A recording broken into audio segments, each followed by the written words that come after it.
Hey guys, welcome back to the channel. This is a story about what if Deku had the power to change everything part 1. If you guys enjoy this what if and want to see part 2, comment down below. And let me know before I start. Please do support for more awesome content and leave a like. And don't forget to subscribe to my channel. And also share this video with your friends and check out the description in my playlist. The author of the story TirkanZ from fanfiction. So let's start the video. In some worlds, he struggles to become a hero despite being born without a quirk, enduring insults all his life, until meeting All Might, impressing the #1 hero, and eventually becoming the heir to great power. In another world, he gives up on your dreams and dives into madness. It became the opposite of my own dreams. He is the #1 villain in the world. In this world, he was born with a quirk, determined to be a hero to help people in need with a smile like his idol. This is the story of Midoriya Izuku before he became a great hero.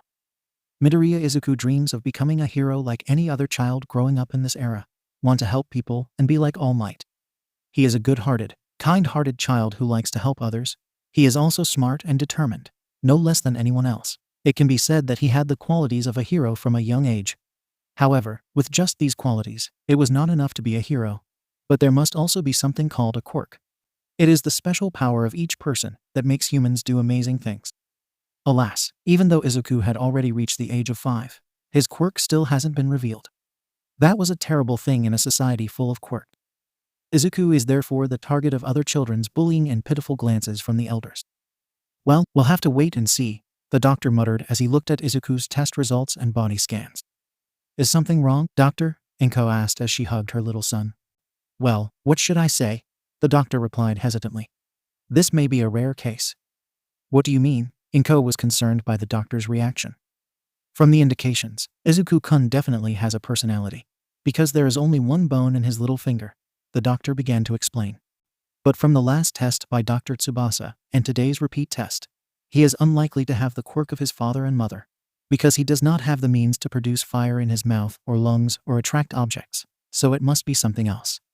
But he's already 5 years old. I heard that it's past the age for quirk to be expressed, 𝐭𝐽 asked the doctor. It's not always the case, that's why I said it was a rare case. In addition to acting slowly and also mutating, I ask that you follow him closely. If there is anything abnormal, hurry and see a specialist immediately, the doctor advised, before adding. And from what Izuku-kun said, he felt something within himself. I can only say that he has every chance to show his strength. 𝐭𝐽 thanked her as she bowed to the doctor and left with her son. Several days later. Meanwhile, 𝐭𝐽 was in the kitchen and left Izuku with a TV show about superheroes. As the show progresses, a 5-year-old boy ponders his own quirk. He knew there was something in his body, but he don't know how to use it. Didn't even know what it was because the X-ray machine couldn't detect it. As the child waved the All Might figure in his hand, programs on TV cut into commercials. New All Might figures will be on sale soon, and she said the little child wanted to have it. Izuku imagined the All Might figure on TV, the shape, the colors, the pattern, and the material, and thought it was waving in his hand. I want. Suddenly, the little boy felt an unbearable pain in his free hand. So much so that he had to release his other hand from the All Might figure to grab said wrist. In the blink of an eye, a light flashed in his palm, and as soon as the light extinguished and the pain faded, an All Might figure appeared on his palm. Izuku knew immediately what was happening. It was what he had been waiting for all this time. Emerald green eyes twinkled with light as tears slowly overflowed from both eyes. His little lips began to tremble. Mother! Yeah, stop it, Kaken. Izuku's voice trembled as he stood between the group of thugs and the target of their bullying. Why, Deku, what can you do with such a weak quirk? Move over if you don't want to get hurt. The mischievous boy said this as he walked over nonchalantly and displayed an explosion from his hand. I will never back down, Izuku shouted with a look of fear on his face. Good, then die. The mischievous kid from before smiled and raised his hand to prepare to fire a grenade. No, Izuku shouted, holding out a glowing hand towards the group of thugs in desperation. Many years later. After all, you all probably will all go on to the hero branch, right? The homeroom teacher exclaimed as he threw a pile of further study questionnaires into the air. The class erupted into cheers and expressions, but Izuku wasn't really interested in it. Everyone has a good quirk. All of them together. But don't use it in school. The teacher gave a suggestion. Hey, teacher, don't lump me with everyone else like that, the straw-haired boy interrupted in a cocky manner. I don't think that trashy quirks like yours are on the same level. 𝗵𝗃𝗁𝐷𝗂𝐿. How can you say that? Shut up, you extras, Katsuki shouted at the people in the room. His name is Bakugo Katsuki, or 𝗏𝗏. By the way, Bakugo-kun will graduate from high school at UA. As soon as the teacher finished speaking, gossip broke out throughout the room. You must know that school. That is a school with a very low entrance rate. Every year, less than 1% of people pass the exam. It is normal for everyone in the room to be excited and shocked by this news, because they don't even think about going for the exam. As for the person being mentioned, he boasts of himself to the utmost. But his boasting was cut short when the teacher spoke up. Oh, Midoriya chose UA too. The entire room fell into silence. Izuku finally came to his senses and stopped looking out the window, only to turn around to see the entire class staring at him. Is there a problem? Izuku asked calmly. That's no problem, the teacher replied. You yourself have the same evaluation as Bakugo-kun. Aside from Bakugo, it has to be Midoriya. That's right, Izuku's quirk is awesome. You must pass the exam for sure. He can create anything. That's fit for a hero. Thank you for your trust, Izuku said, rubbing his head at his classmate's comment. Shut up, Deku. Katsuki charged at Izuku's desk as an explosion of sparks erupted from his palm. What can a fake like you that is good at just imitating other people do? Izuku sat quietly. He took a moment to make sure the blonde had finished before answering. Do you want to know, Bakatsuki? He asked, tilting his head. Katsuki rushed forward and waved his hand to attack. But Izuku had already seen its course and had predicted the outcome, so he didn't panic. He couldn't swipe Katsuki's arm left or right, or his classmate would get hurt. But letting the study table be bombed early in the morning is also not good. So he activated his own quirk. Emerald green eyes glowed as he summoned a copy of something suitable to deal with this situation. A mass of water formed on the right palm of the owner of the green hair, before he slammed into Katsuki's explosive ready palm without any sound. This is because the sweat, which is the explosive material, is diluted with water. The explosion did not occur. It's the best way to deal with hot-headed people with explosive hands. Don't use your quirk to attack others like this, Izuku groaned, pulling his hand back. Don't change the subject. How can an imitation like you stand on the same pedestal as me? And don't call me by a name like that, Katsuki yelled. Bakatsuki is the name used to call Katsuki. It doesn't have the same formal meaning as Kaken, but for Izuku, it would be something like Idiot Katsuki or Idiot Tsuki. You can still call me Deku. I think Baka suits you better. And it's a copycat, so what? As long as it works, that's enough, Izuku said. I don't care about things like that, Katsuki exclaimed as he opened his arms to fire a blast. Izuku tensed his hands as well, preparing to use his own power. Every eye in the room was focused on them. People who were sitting near the collision quickly got up and fled. That's enough, Bakugo, Midoriya. The teacher called out when he saw that the situation had gone too far. Just survive. Katsuki gave his opponent a disapproving look before turning and walking back to his seat. Izuku summoned his water-absorbing cloth and wiped the table in front of him, which was wet from the performance a moment ago. The others returned to their seats. Wow, it's you guys. Seeing that the situation had been resolved, the teacher resumed teaching. The last lesson ended with the sharp sound of the bell. Izuku then started packing up his things. But before he could get up, he saw Katsuki already nearby. We're not finished talking yet, Deku. Katsuki came to block the way, along with his friends, who had expressions of reluctance on their faces. What's wrong, Baka? Izuku stood up and asked. A top-notch hero. Most have cool stories. Ever since we were students, Katsuki started babbling. Because of that, I want to be known as the first and only US student from an ordinary school. It's like being obsessed with perfection. Do you understand? That's all. What a stupid reason, Izuku thought, rolling his eyes and looking up. Anyway, it's incomplete from your attitude. The emerald-eyed boy could think of 101 reasons why Katsuki's history was tarnished rather than perfect. But before Izuku could answer, the fang-haired, mischievous boy grabbed Izuku's shoulder with his left hand and began to radiate heat. He burned his school shirt until smoke came out. Listen to me. Give up on the idea of going to UA. You're a fake one. Izuku was silent. Is that all? Izuku asked quietly before slapping Katsuki's hand off his shoulder and nonchalantly walking towards the exit.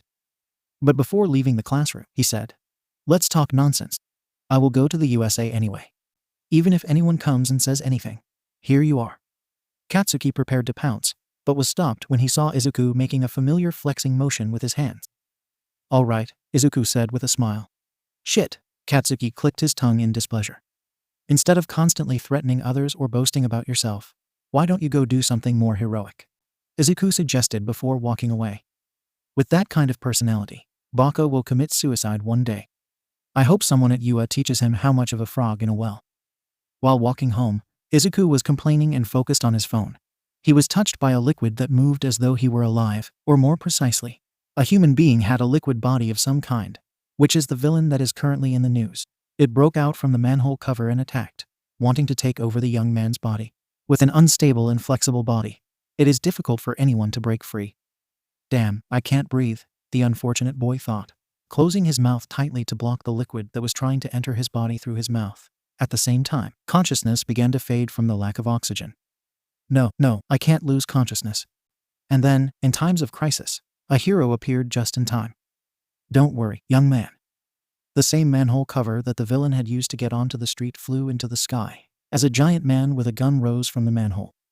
Because I came here. The mysterious giant pulled out his fist. Texas.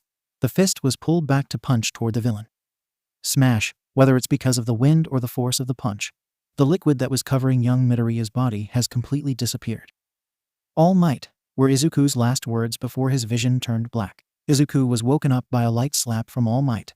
He grabbed the number one hero's hand to stop him from slapping his own face. At that moment, he accidentally activated his quirk, allowing him to sense All Might's physical information and also sense the mysterious energy beneath the man's skin. It was so shockingly overwhelming that he had to quickly let go. Is something wrong, young man? All Might asked, noticing the expression of the boy he had helped. Oh, it's nothing. Thank you for helping. And I'm sorry for accidentally using my quirk. Izuku quickly apologized. After all, using someone else's quirk without a license is wrong. If it's okay, that's fine. I have to hurry. Excuse me. All Might walked out, not paying attention to Izuku's last sentence. He then crouched down and jumped, disappearing into the air. Wow, even though it was bad luck, I was lucky to meet All Might in person. Izuku suddenly stiffened as he realized what he had forgotten to do before shouting out. I forgot to ask for an autograph. Izuku's room, Midoriya's house, damn it. How could I forget? My life is over. People would definitely curse me if they found out I met All Might and didn't ask for an autograph. How will my children and grandchildren view me if they know that I missed out on the opportunity to acquire the family treasure? Mumbling. Izuku groaned at the loss of a once-in-a-lifetime opportunity, and he didn't do anything about it. Crazy. Izuku turned on his computer in frustration. Today's homework requires finding information on the internet in order to work. But after getting halfway through, he stopped to stretch his legs. Taking his eyes off the sheet of paper, he saw the many All Might figures on display. An idea came into my head about All Might that wasn't about forgetting to ask for an autograph. But it's about him using his quirk to explore All Might. All Might is injured. Izuku's mouth slowly opened. He opened his eyes, and his eyes began to expand. No, that's impossible. Startled, Izuku stood up, causing his chair to fall with a loud thud. Is something wrong, Izuku? Mom has finished preparing the food. The sound from the other side of the door calmed Izuku down. Oh, nothing. I'll go out right away. Izuku replied, picked up his chair, and sat down to reflect on the shocking revelation.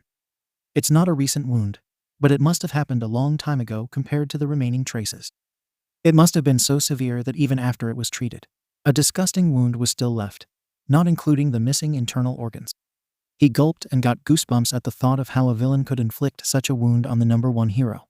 After finishing his homework, he had to search the internet to find the fight he had missed. On the weekend, Izuku went to the forest where he used to play when he was a child with Katsuki and the others. It was a place of memories. It was a place where his and Katsuki's friendship deteriorated. Meanwhile, Katsuki refuses to enter this forest again, but not with Izuku. Ever since he learned of his own quirk's abilities, the forest has also been a great place to practice. Izuku knew he needed more practice than anyone else, because his quirk was not a direct combat type. He was basically no different from a quirk-less person in terms of physicality. Therefore, the focus must be on movement. With the ability to retrieve a copy of an object, he can replicate any weapon and use it. With the right move, he can dodge attacks and use his weapon to end the fight. But it's still not enough. Some villains are resistant to sharp knives, bullets, or possess inhuman strength. Therefore, he had to be even stronger to deal with such a situation. And the only thing he lacks is a high level of physical ability. Seeing All Might's air-powered punches with his own eyes made him see the gap between ordinary people and superhumans. However, he had an idea about how to fix this shortcoming. Energy that we previously just used was transformed into objects and matter. As Izuku understood, his quirk works by taking the form of energy his body produces and storing it to pay for replicas, which he has done just that over the years. Until I met All Might, so he thought of a new way to use the energy he had.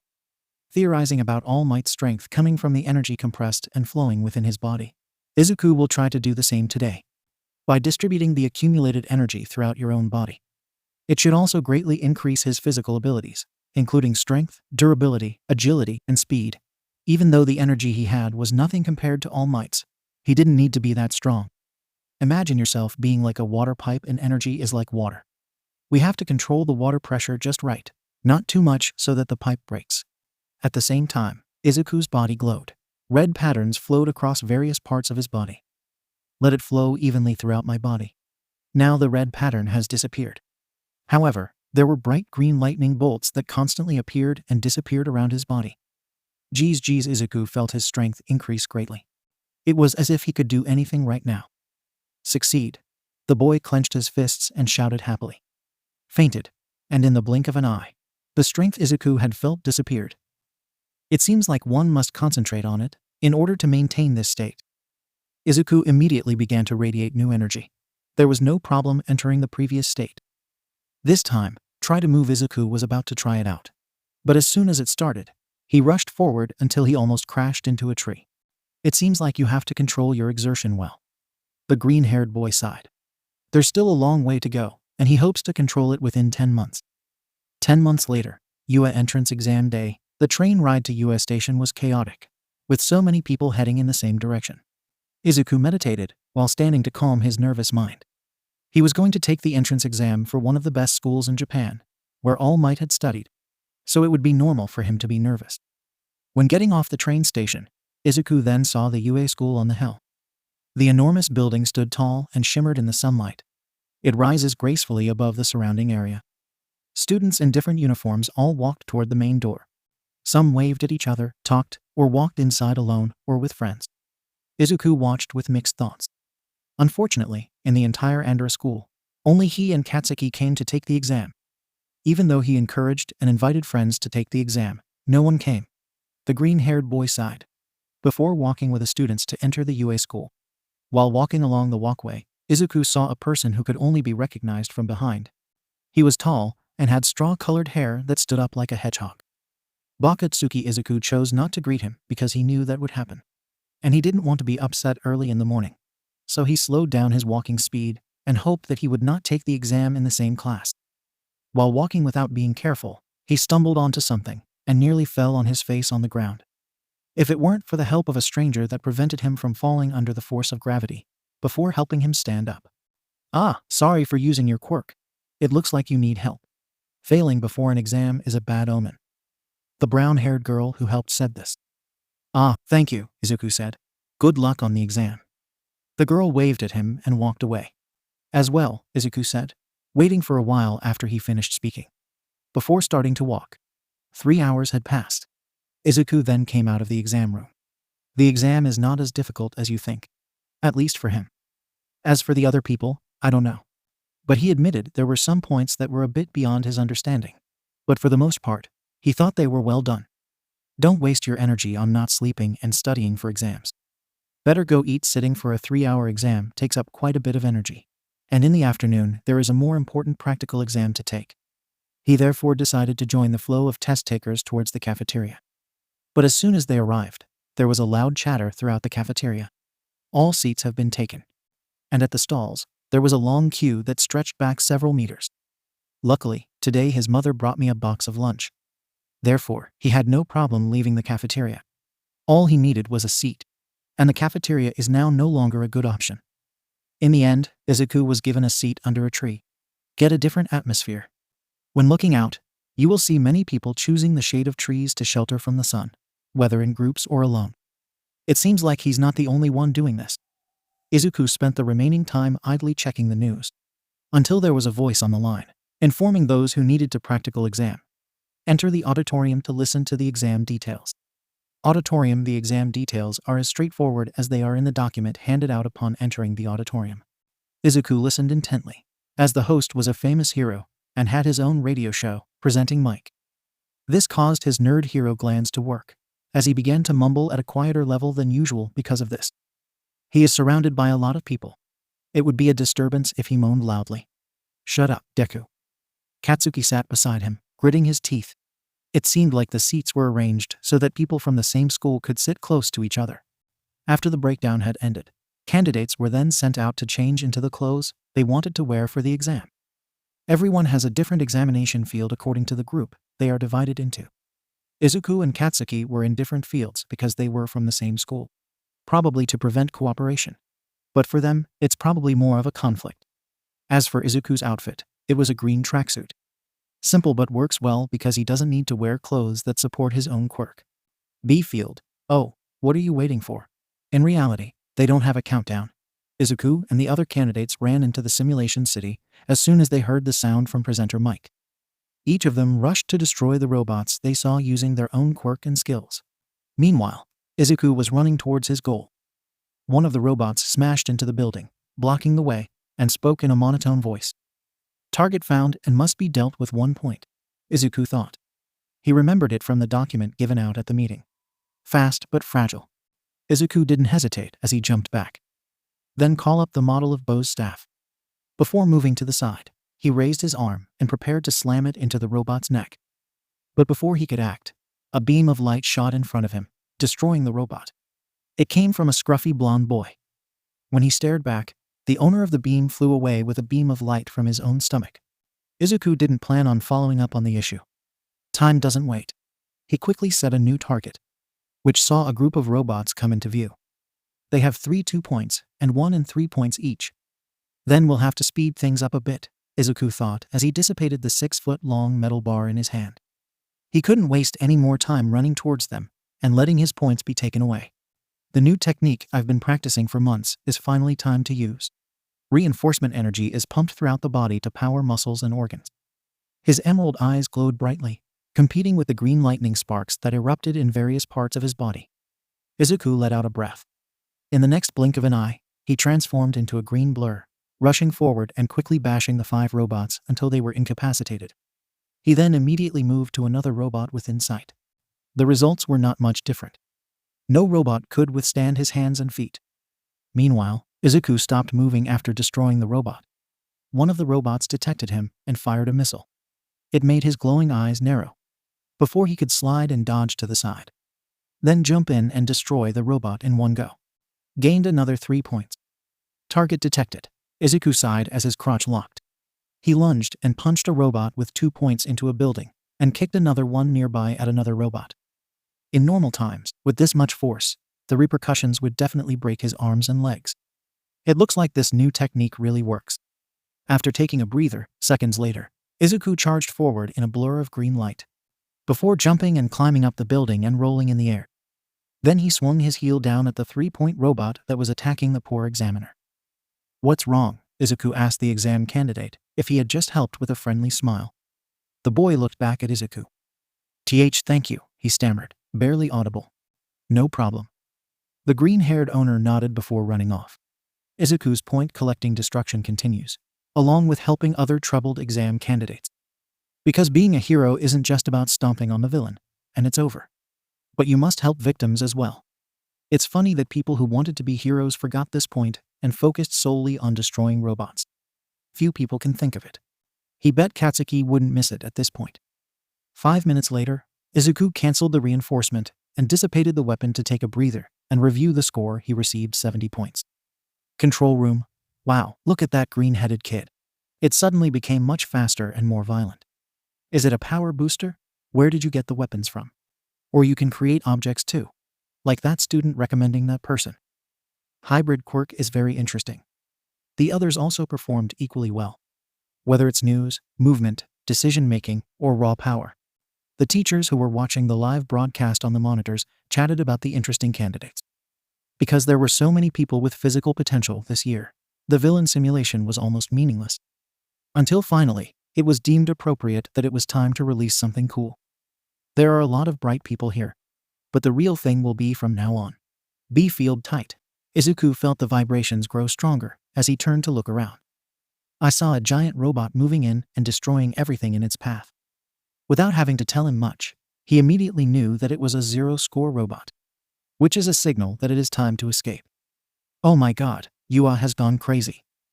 We must escape quickly. Holy shit. The other candidates instinctively ran away. No one thought of fighting because they knew that even if they destroyed it, they wouldn't get any points. It will only be a waste of energy and time. Running away is the right thing to do at this time. Izuku was about to run away as well. He didn't have to insist on this. However, he also saw people whose legs were crushed by building debris and were unable to move. He could only try to get up with difficulty. It's also in the direction of the giant robot's journey. The desperation was shown on the face of the brown-haired girl, who looked familiar. Was that the person from this morning? You crazy bastard. Without hesitation, Izuku immediately ran back to help the unlucky girl. If he runs away now, he doesn't have the qualities to be a hero. Reinforcement. With that, energy erupted from deep within his heart and flowed throughout his body again, so that he could go and rescue the young girl in time. The increase in strength shortened the distance between Izuku and the girl, who needed help in seconds. Izuku immediately removed the problematic piece of concrete. Then he reached out his hand. Mister? The girl looked up at him in shock for several seconds. She finally grabbed her hand to let him pull her up. Izuku placed the girl's arm around his neck and held it. His other arm wrapped around her waist. Then get ready to run. Just a moment, the girl said, putting her hand on her own body. In the blink of an eye, Izuku felt that the weight he had been carrying had become much lighter. It was as if the girl's body was weightless. The power to lose weight. No, this isn't the time to analyze. Thank you, Izuku said, and the girl nodded awkwardly. The two immediately headed out before being stepped on. When he saw that he was at a safe distance, he stopped running and put the girl down. The sound of the announcement of the end of the exam sounded. Izuku cancelled his quirk and took a sharp breath. Today, he exerted a lot of energy. Sorry for wasting your time. If you don't mind coming to help me, you could have scored more points. The girl who had been saved walked over and apologized with remorse. It's okay. Helping people in trouble is a hero's duty. Besides, you helped me this morning, Izuku said without regretting the points he should have received. That's very kind. I'm Uraraka Ochako. Nice to meet you. The girl introduced herself. Nice to meet you too. I'm Midoriya Izuku. While the two were introducing themselves, the medical unit also came to care for the injured. They received candy from the nurse. As soon as he ate, he felt better. Before heading to the bus to return to the changing room with the others. 1 week after the entrance exam, a letter from the UA was also sent to the test takers, informing them of the exam results. The Midoriya family also received that letter. And of course, it was a congratulatory letter to Midoriya Izuku, who passed the practice exam with a maximum score of 120 points, including 70 points for destroying robots and 50 points for assisting, as well as passing the written test. In short, he could enter the hero branch without any problem. Izuku sighed in relief. His mother, who was at the side, was in tears as her son passed the entrance exam to Hero Academy and got the highest score. Oh, Mom, I'll call Dad first. Mrs. Inko then ran towards her room at an alarming speed. Before he regained his composure, he summoned a stick to wipe away the tears that were on the ground. Sometimes he wondered if his mother had a second quirk, or if it was genetics that made the tear glands produce more tears than in normal people. Several days have passed since the exam results were announced. Izuku continued to train his body while using his quirk.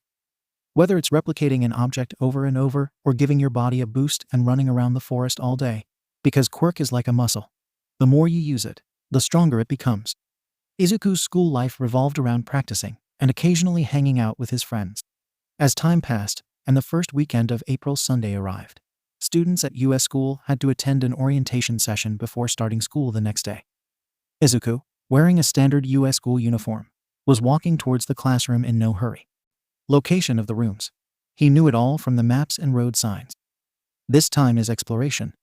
And as far as looking at the lifestyle of high school students on the first day, it is not different from that of middle school students at all.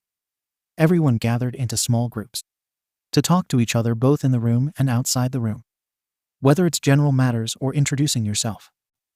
Until Izuku's body was brought to a stop in front of a large door with a sign indicating it belonged to room 1A, from which a loud, jabbing sound could be heard.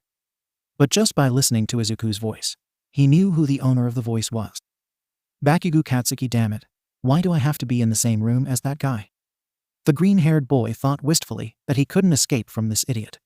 If it weren't for All Might having studied here, he would have gone to Shiksu. He took a few breaths before sliding the door open. But he had to stop halfway when a woman's voice greeted him. Tussy green hair. This must be Midoriya-kun. She herself is in room A. So cool. You too, Uriaraka-san. It turned out that the owner of the voice was the person he had helped during the entrance exam. Izuku replied with a smile. Then let's go in. The young man then moved and opened the door, which was met with a picture of Katsuki having problems with other people, as expected. The images from yesterday when he was in 𝐓𝐵𝐺 were replayed in his head. If he could, he would walk to the director's office and ask to be changed to room B. Unfortunately, he didn't have that kind of power. But isn't that the person who stood up and spoke in the middle of the auditorium? Izuku recognized the person arguing with Katsuki because that person stood out so much on exam day. As soon as the two walked in, they immediately caught the attention of the people in the room. They seemed to be the last.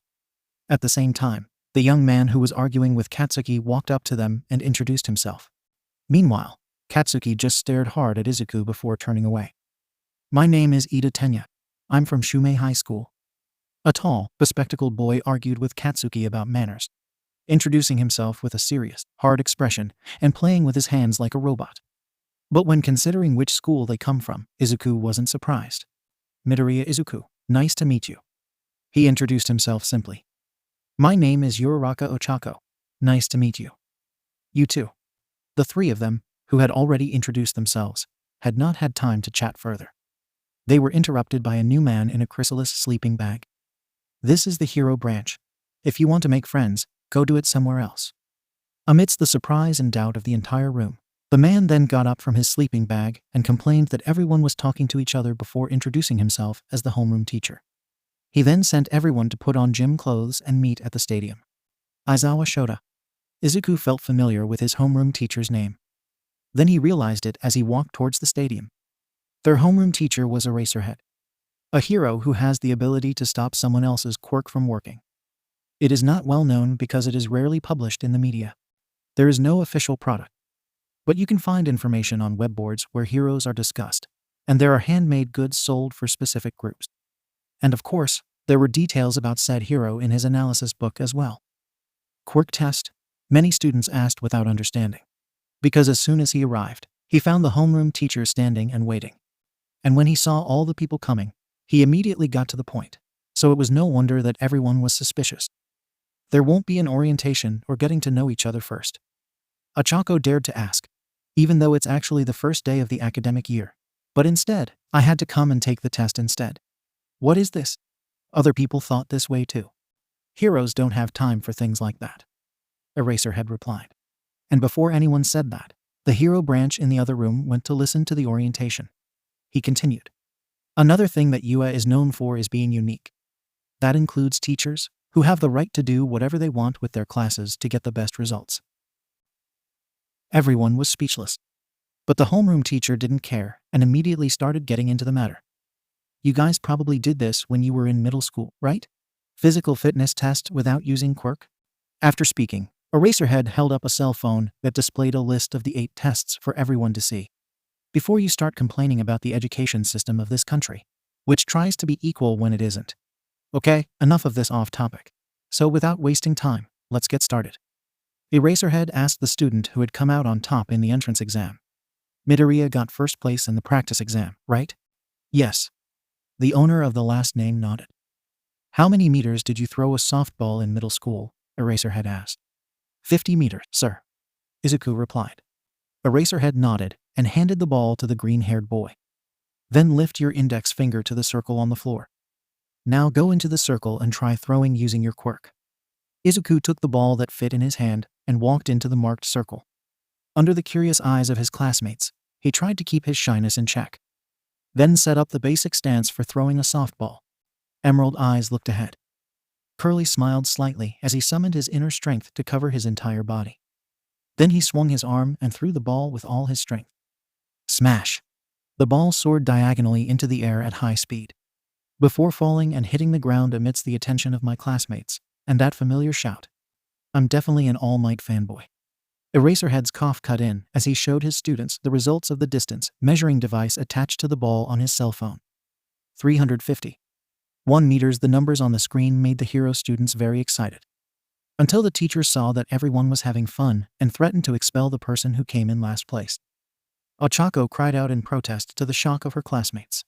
Before the teacher gave a motivational speech that made everyone eager to take the test instead of being afraid. Izuku sighed softly and walked out to wait for the test. His number was near the bottom. This would be an opportunity for him to take a close look at the quirks of his classmates. With that, a notebook and pen appeared in the air for him to grab. This is much more convenient than carrying your own notebook. He ignored the noise. Where did he get so many notebooks? Came a loud noise from a group of classmates. The first test is a 50-meter run. Everyone uses their own quirk to help them reach the finish line, not just by running. But the person who stands out is 𝗳𝗏𝗍, the engine quirk that takes very little time. It was Izuku's turn. He was able to easily overtake Katsuki by flying. Again, what is this, Deku? Please explain. Katsuki roared and rushed in, intending to detonate someone. He felt angry and couldn't understand how a worthless bastard who was only good at imitation could have such strength. So he wanted to explode to get answers from the fake. But the explosion never happened, and his body was stopped only by the scarf that had once appeared out of the way of his shabby homeroom teacher. Don't get into trouble, okay? My eyes are dry. As Izuku had thought, their homeroom teacher was Eraserhead. Those whose quirk is to erase the quirk of others. The evidence is that there hasn't been an explosion since the teacher started. It's really a waste of time. The next pair can come and test. When the teacher said that, Katsuki had to back off. And he could only look at the worthless bastard angrily, clenching his fists. He would use the rest of the test to vent all his anger. The second test measures hand squeeze strength. Izuku can weigh up to 200 kilograms, which is considered almost at the top level compared to the entire room. But the one who stood out was Shoji Mise, who probably had the quirk of adding an arm organ that could produce up to 1,000 compression forces. The other person would be Sato Rikido, who had the quirk of increasing his strength after eating sugar. Next is Ojiro Mashirao, whose tail quirk is unusually simple.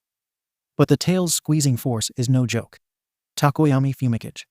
Dark Shadow quirk for the first time. Izuku saw a quirk that had a mind of its own. Kirishima Ajiro, a quirk that made his skin hard, and Gata Koji, a quirk that was unclear. But judging by its force and appearance, it probably is a strong type. Third test. Long jump. Izuku can jump across a sand field, while others are still in the sand field. There are only a few people who can do it like him.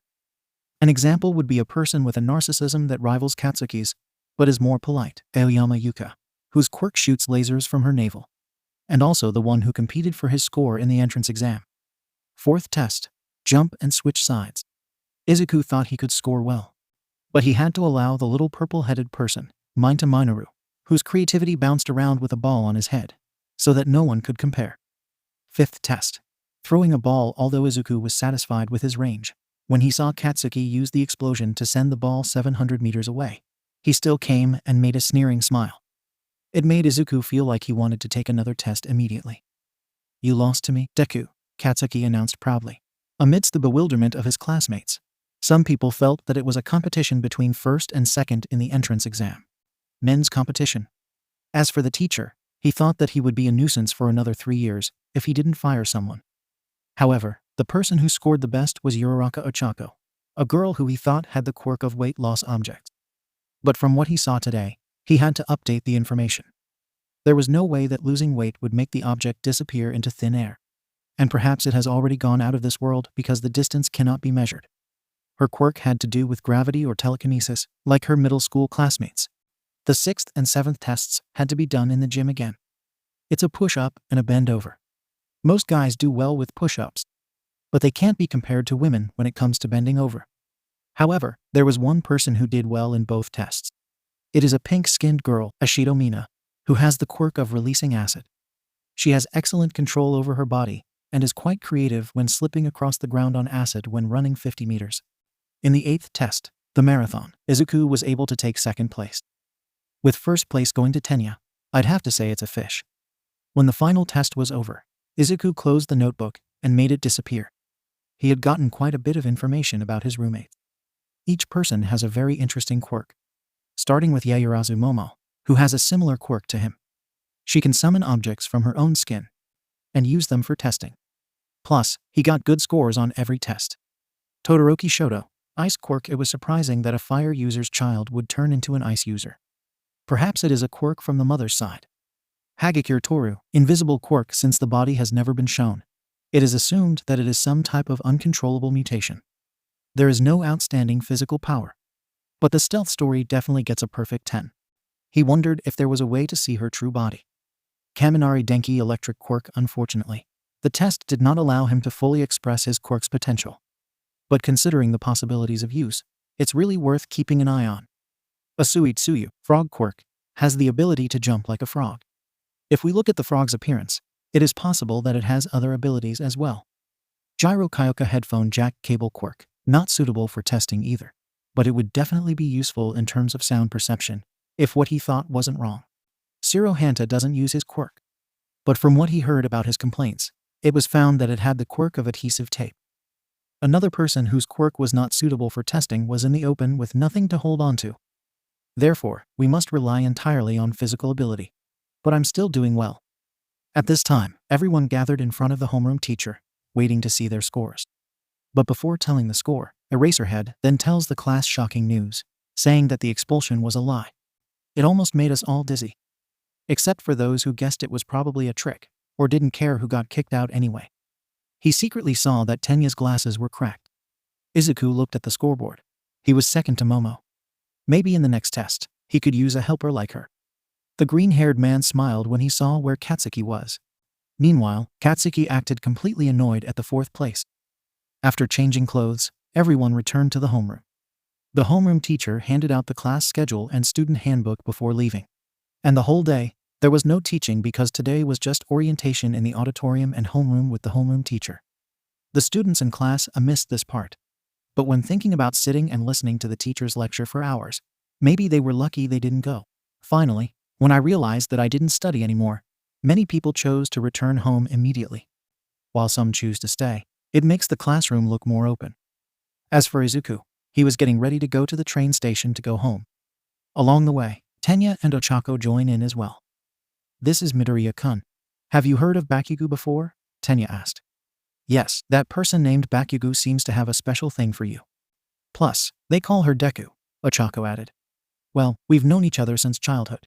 Because my name can also be pronounced as Deku, which means useless. Plus, my quirk came late and didn't really seem useful. That guy used it as a joke, Izuku said. That's really bad, Tenya said, extremely dissatisfied.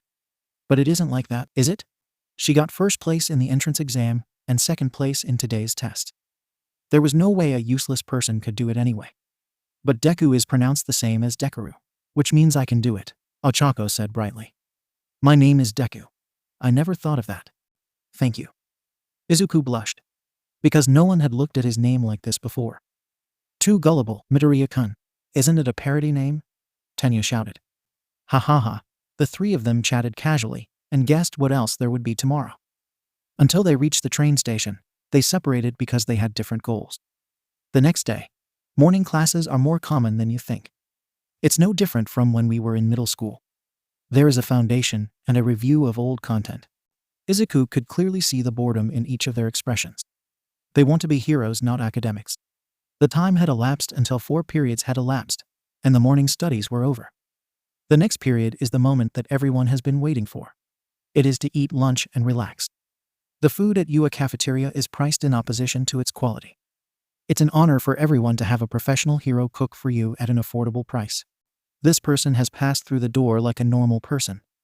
The afternoon session was beyond our expectations, because no one expected to be taught by the #1 hero. Everyone was very excited. But Izuku knew there must be something behind it, because he was aware of All Might's injury. And after piecing together a bit more information, he learned that All Might's appearance time had decreased since he defeated the villain Toxic Chainsaw 6 years ago. All Might must have been injured in that incident. But this villain was nothing more than a low-level villain who would definitely not be able to do anything to All Might. It must have been some other villain who did it and has been covered up. All Might's inclusion as a teacher was to hide the fact that his time on the job was reduced in order to prevent the possibility that he was injured. It was a reason Izuku could understand. If the matter of All Might being injured and unable to work all the time were to come out. The destination will definitely be chaos. The villains are probably eager to come out and cause chaos. Even though it's strange that I just started doing it now, he had to pay attention to the present.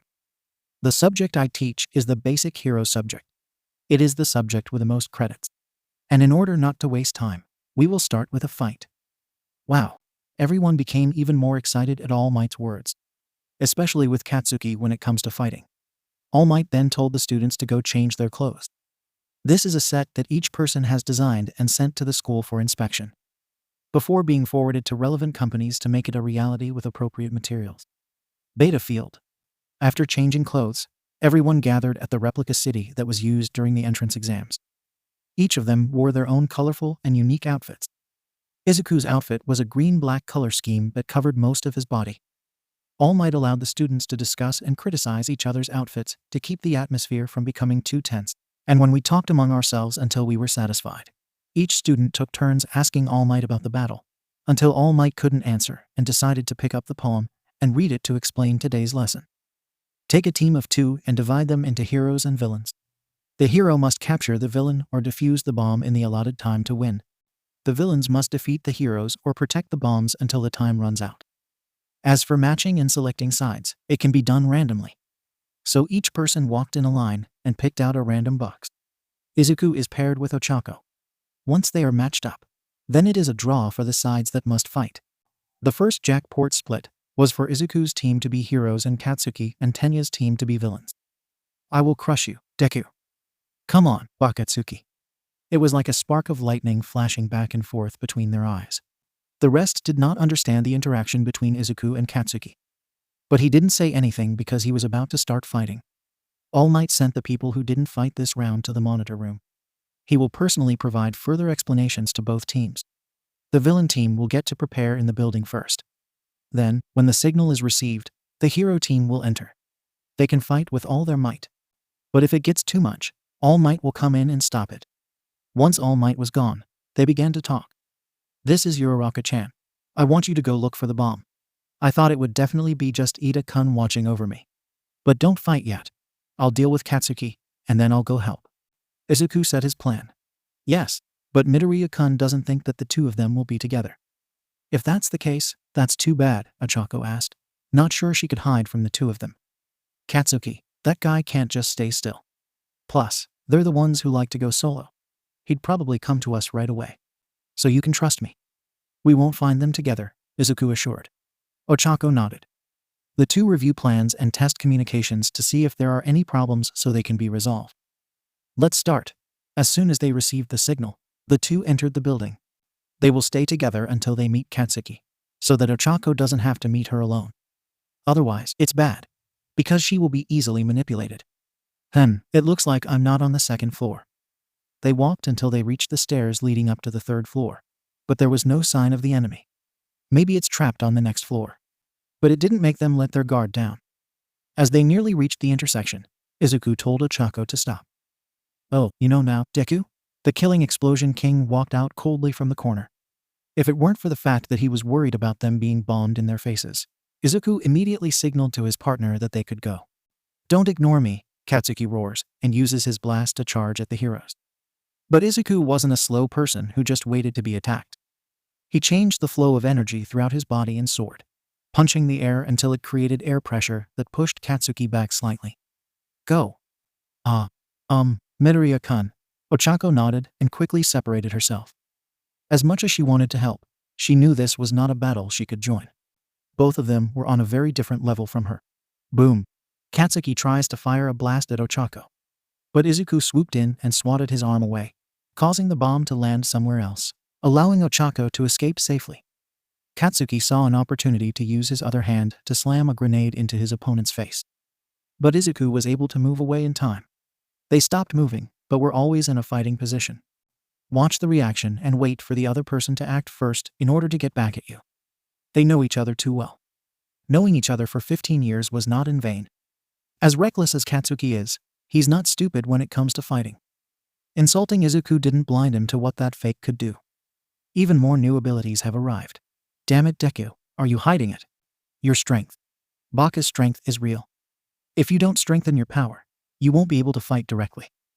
Izuku was truly amazed by his opponent. He had to use a boost to keep up with Katsuki's strength. Without him, it would have been finished. They stood staring at each other. As the knots began to flow down the face, there was no one to wipe them away. They knew that the other party would use that moment to attack. Now it becomes a measure of patience and restraint. But Katsuki's boiling point seems to be much lower. Izuku knew from experience. Your new power is really cool. A power-enhancing type. Is it funny to hide it all this time? Katsuki started to speak. Izuku knew where this was going, so he kept quiet. You are like this. Do you look down on me? Images from the past appeared in Katsuki's head. From giving Izuku the name Deku, the appearance of a quirk that everyone said to be awesome, while Deku doesn't have one yet. And Deku's help when he fell into the water, that look in his eyes. Don't show sympathy for me. This person is superior to a worthless person like you. Bakugo Katsuki doesn't need help from anyone, especially someone weaker than himself. I have never looked down on you. Oh, so what's the deal with keeping your strength hidden all the time? For you to keep it and pretend you don't have it is no different than looking down on me. Katsuki flew in with a blast so powerful and fast that Izuku had no time to prepare, so he thought about grabbing the flying body instead. But he only managed to grab air as Katsuki used another blast to fly overhead and behind him. Izuku knew he couldn't escape, so he quickly turned to follow and raised his arm to block the explosion instead. Boom. Ugh, it's not over yet. Katsuki didn't let Izuku rest. He rushed over to attack again. But it was also the time Izuku had been waiting for. It seems that Katsuki is completely captivated. So he took advantage of the moment. His opponent swung his right arm in a wide circle and dodged, and grabbed that arm. This time, there was no mistake. Izuku twisted his foot, lifting the hot-headed boy's body back over his shoulders and slamming him down to the ground quickly and hard. Ugh. Do you think like this all the time? Do you think I insulted you, Baka? That's right. You really are an idiot, worthy of Bakatsuki. Izuku used his legs to lock Katsuki's right arm, so he couldn't get up again, while thinking back to the day when my own quirk came out. But it is still ridiculed as being worthless because it can only create small items, before it disappears, until one day he was able to build something bigger and last longer. But he was still called worthless by Katsuki, with the addition of the word fake. It was something he was very dissatisfied with, and immediately realized that Katsuki was no longer his old friend. The kind of person who always sees himself as better than others, and hurt everyone who sees differently. Midoriya-kun, I found a bomb. It's on the 5th floor. Okay, I'll follow you when you're done this way. Ochako's voice brought Izuku back to the present. Let's put things in the past first. He had to stop fighting and go help his teammates finish training. He wasn't sure how much time had passed, because his focus on the battle made him forget to count the time. Meanwhile, Izuku was taking out the tape. He subconsciously relaxed the force holding his arm, giving the person he was holding a moment. A grenade was fired from an upright arm, hitting Izuku in the face. Luckily, again, it was just a jab. But Katsuki was able to break free from his restraints and use a grenade to retreat to his feet. You, Katsuki growled in frustration. That pebble dares to be absent-minded. Both hands released the force of the explosion and pushed themselves towards the opponent, who is confused by the force of the explosion in front of them. Then sweep the arm that is preferred to catch the other person and throw it back. Izuku saw, and he turned and moved out of the reach of that arm. Then I punched him in the side until the other person was thrown away, before he jumped back and regained his footing. Then a softball appears in both hands and is continuously thrown at the target, thrown and created again. Boom, boom, boom. The balls were blown away by the force of the explosion and lost their direction. Even though there were some that went through the force of the explosion, it was beyond Katsuki's ability to dodge. That won't work, Deku. That's right. Katsuki saw Izuku soaring through the clouds of dust from the explosion, and quickly realized that the ball was just a distraction for his opponent to attack him. Izuku's right fist was charged, ready to punch. But before the punch could reach Katsuki's face, Katsuki used his dominant arm to slam the grenade into Izuku's face first. Then he was swept away with a punch that was thrust under his chin. Observation room, the classmates and All Might watched the battle with deep emotions. Both Izuku and Katsuki appear to be strong and show off their abilities well, whether it's raw power or fighting skill. However, there were two people who were actually watching and starting to analyze. The first is Shoto, which is especially interested in people with green hair. The quirk that increases power and punches is air pressure. Although it is light, it is like the bi-colored-haired person thought as he glanced at the class teacher, who still had no special expression. The other person is Momo, because she was interested in someone who got first place in the regular entrance exam and was second only to her in the test. And the latest is showing quirks in addition to reinforcement. At first, I was wondering where he got the notebook from yesterday during Aizawa's test. But now I know he has 2 quirks, like Todoroki-san, doesn't he? The black ponytail girl came up with a theory while secretly looking at young Todoroki. Really crazy. Their fighting sense is very good. Ijuru commented after seeing how their 2 classmates fought. While Bakugo was yelling, he had good moves. And Midoriya was calm enough to find the right moment to respond. Tsuyu adds to Ijuru's opinion, with almost everyone nodding their heads to say they agree. Test building, both of them were stunned by the blow to their heads. But it was Katsuki who was able to stand up first. A grenade-shaped accessory on his right arm was raised. Hoi, Deku, you know that my explosions will be as powerful as the amount of sweat used. Izuku knew what Katsuki planned to do. The grenade-shaped device on his forearm must be the idiot's sweat catcher. He heard All Might's voice screaming for him not to stop what he was trying to do. But the other party seemed to ignore him. If you don't dodge, you'll die. Izuku wasn't sure if that was true or a joke. But he knew that he wouldn't be able to escape if he didn't increase the amount of energy he was using in his body. But doing so would cause him to be injured and lose his ability to fight. Even any objects that could be created right now would not save him from the blast. It would also be impossible to stop before the bolt was pulled. Because of that, Izuku took a chance. He was already seriously injured, and he wanted to drag his opponent down with him. Izuku clenched his fist and cocked it fully behind his back. With more energy concentrated in his right arm than the rest, he recalled that All Might's punch created a wind pressure that could blow things away. To achieve that level of strength, it would take energy, which would end with his body being damaged. Because normally energy is used as much as the body can handle. But months of training aren't too difficult to put out more energy than usual. Uraraka-chan, there will be a violent explosion. If Ida loses control, hurry and deal with it. What? Ochako's reply was cut off by the yelling of a hot-headed teenager. Die. Smash, boom. The moment the grenade bolt was pulled out, Izuku pulled his fist back and punched it out with a burst of air pressure. The collision of the 2 great forces between the bomb and the enormous wind pressure caused a violent explosion that spread out in all directions and caused great damage to the building. Even in the monitor room, the vibrations could be felt. This shocked everyone, including All Might. Is this still in the lesson? These 2 guys are crazy. Wasn't I blindsided when I saw Midoriya counter that explosion? Ochako, on the other hand, took this opportunity to fly in and touch the grenade while Tenya lost her balance from the vibrations, and asking her teammates made things easier. It was what Ochako would do if she didn't. I was advised by Izuku to use quirk on Tenya instead to nullify his speed. In the end, with a little trickery, Ochako was able to successfully lift Tenya off the ground. For someone who had no previous experience moving in the air without gravity, it was truly a hell of a moment. The arrest was successful. It's not over yet, hero. You're too involved in the role, Ida-kun. After the deafening sound of the explosion subsided and the smoke cleared, this revealed Katsuki's body leaning against the cracked wall. Clothes are torn. One arm exploded and was damaged. How is it, Deku? Can you stop insulting me? Katsuki said it with difficulty. Because he himself was injured quite a bit from the explosion that came with the air pressure. He quickly looked through the rubble to find the other person. It was found that there was a figure standing behind a smoke curtain. I told you, I never looked down on you, you idiot, Izuku's voice shouted. It looks like he's still doing well. Katsuki grits his teeth to suppress the pain and hurries to his feet. Lifting his undamaged arm, he prepared to fire another huge blast. But it's too late. Izuku lunged forward and kicked the top of the straw-haired man's face, causing him to turn. This bastard. It's over. You were arrested. Izuku took advantage of the fact that the other man wasn't expecting him and immediately wrapped the tape around his arm. Katsuki, who was still dizzy from being kicked in the face, was unable to resist. Plus, I don't have enough strength left. Many thoughts raced through his head. Losing someone you once despised is not something a person with an ego as big as Mount Fuji could accept. The arrangements are finished.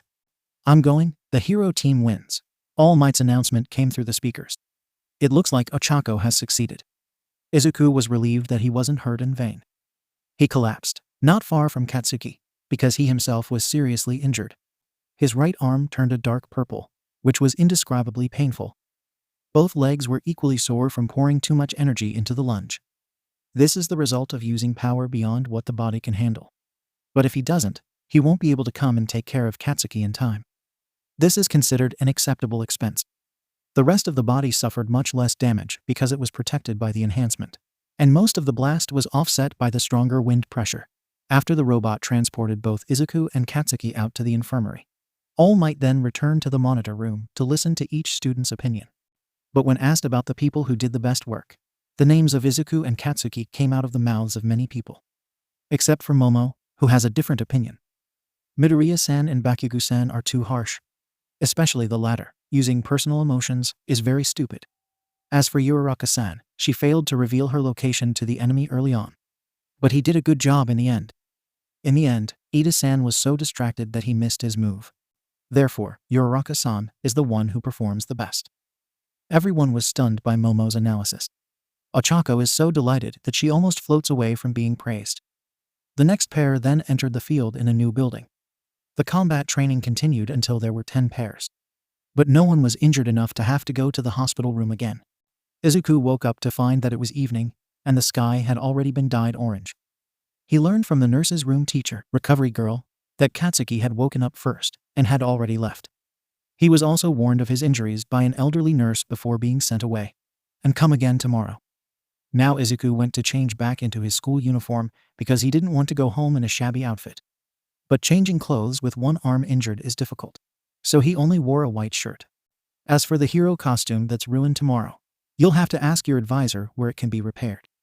When walking to the classroom, Izuku, whose right arm had been smeared and strapped to his shoulder, was greeted by his friends, who came to inquire about symptoms, having said that, it's awesome. It's worth being in the battle for first and second place in the entrance exam. Because you guys are setting us on fire.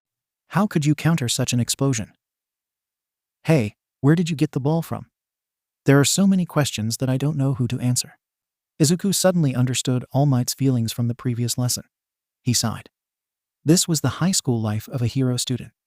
Luckily, Tenya came to separate everyone, so he didn't have to answer. And I can go home with Ochako and Tenya. On the way home in front of Izuku, Katsuki was leading the way. Since their homes were in the same area, it didn't seem strange for them to meet each other. Plus, today they were on the same train.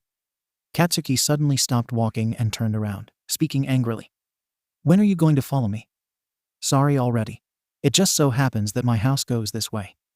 Izuku answered and walked past Katsuki. Hey, don't get ahead of me.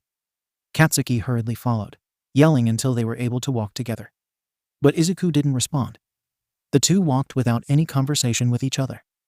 Until finally, there was a crossroads where each person had to take different routes to get home. Katsuki stopped walking and spoke again. Hey Deku, what? Why did you just use your second ability until now? Katsuki asked. Because I just found out last year. Izuku answered truthfully. Shit, I just lost to someone who hasn't been able to use my powers for less than a year. Never mind. I'm only going to lose this time. Remember this, Katsuki announced. But the person you have to fight isn't just me. You can see now how different everyone here is from our old school. He's a person with real potential. Izuku warned. I will win too. Whether it's the girl with the round face, the girl with the ponytail, or the two-colored head, I'll be number one, Katsuki said confidently. Well, good luck. Izuku gave a wish and then continued walking home. He had no intention of being number one. In his mind, heroes are not in competition with each other or superior to others. But doing it for other people reaches out to people in need. Because of that, he and Katsuki didn't get along. Because they had been going different paths since before quirk even existed. The next day. All right, today you guys have to choose a class leader. Eraserhead, who looked as sleep-deprived as he did 2 days ago, spoke up while standing in front of the class, still in his sleeping bag. A while ago, I complained to 2 students that there was a problem. One person uses emotion. One person destroys his own body. He thought he would be faced with a headache. The whole class was talking excitedly. Each of them presented themselves with amusement. As for Izuku, he remained silent. To be honest, he really didn't want to be. His experience in middle school had taught him that if you don't want to run around until your head spins, then don't try to be the class leader. In the midst of chaos, everyone wants to be the room leader. Tenya then spoke out loud and proposed a method for voting for class leaders according to democratic principles. A quiet murmur arose. Everyone has only known each other for a few days. Where will their trust come from? He probably won't get away with voting for himself anyway. And the results were really what they were. Everyone had their own votes, except for Tenya, Ochako, and Shoto. And there were 2 people who received more than 1 vote. Izuku and Momo, who voted for Deku, that's it. Izuku was just as curious as Katsuki. It meant that 2 people had chosen him. Because he voted for Momo. For 2 reasons. One is to be a recommended student. This means that each skill must be at an excellent level. And the second was the battle analysis he had heard from his classmates. The first point is confirmed to be true. Shoto, who is a student, also recommends it. But as you can see, they are very private people. Definitely not suitable for this job. The result ended with Momo being the class leader with 3 votes. Izuku became vice captain by 2 votes. At lunchtime, Izuku learned that his scores came from Tenya and Ochako. Not surprised because those 2 were the people he talked to the most. Then it was learned that Tenya came from a family that all had heroes. That would explain his demeanor. Probably because of the pressure and expectations from the people around us. Not long after, the alarm sounded level 3. The seniors said it meant that an outsider had entered without permission. The people in the cafeteria rushed towards the exit in panic. It became a crowded situation. Izuku was separated from his friends by a mass wave of people. He was pushed and pushed against the glass. That's when he saw the professors, who were organizing a group of reporters outside. He immediately realized what had happened. I need to let everyone know so we can stop panicking. It must be something that catches everyone's attention. Izuku used reinforcements and jumped up above the crowd.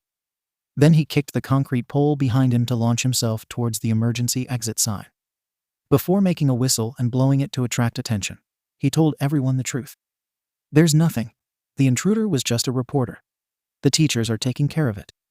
There is no basic hero class in today's afternoon class. Due to the chaos at lunchtime, the teachers had to go to a meeting. The remaining subjects were therefore cancelled. It makes students able to do anything. So everyone dispersed.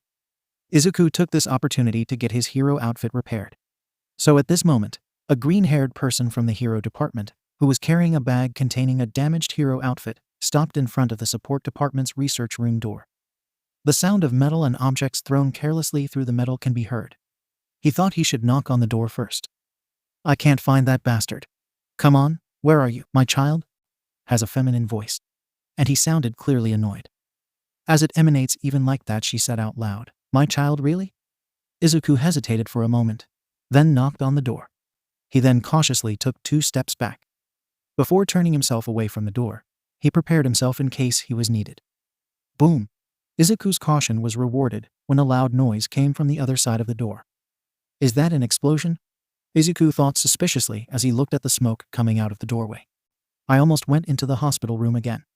He was currently debating whether or not to go back first, because the other side of the door looked extremely unreliable. Wow, the heavy iron door slid open. Before that, Izuku was greeted by the sight of a pink-haired girl wearing a tank top and large glasses on her head. She walked out of the smoke, looking disheveled. Oh, who's here? It's you. A coughing sound sounded from the room. Seems to be a man. Just because an idea pops into my head doesn't mean I have to create it right away. The owner of the grumbling voice walked out the door. He was topless and wore a hat that covered most of his face except for his mouth. Whoa, mistakes are the mother of success, Master Powerloader. Just like Edison said. Just because something doesn't do what you plan to do doesn't mean it's useless. The pink-haired girl retorted. This is not the time to talk nonsense. Can't you just listen to what I say? It's only day 3. 3rd day of school. But you exploded again.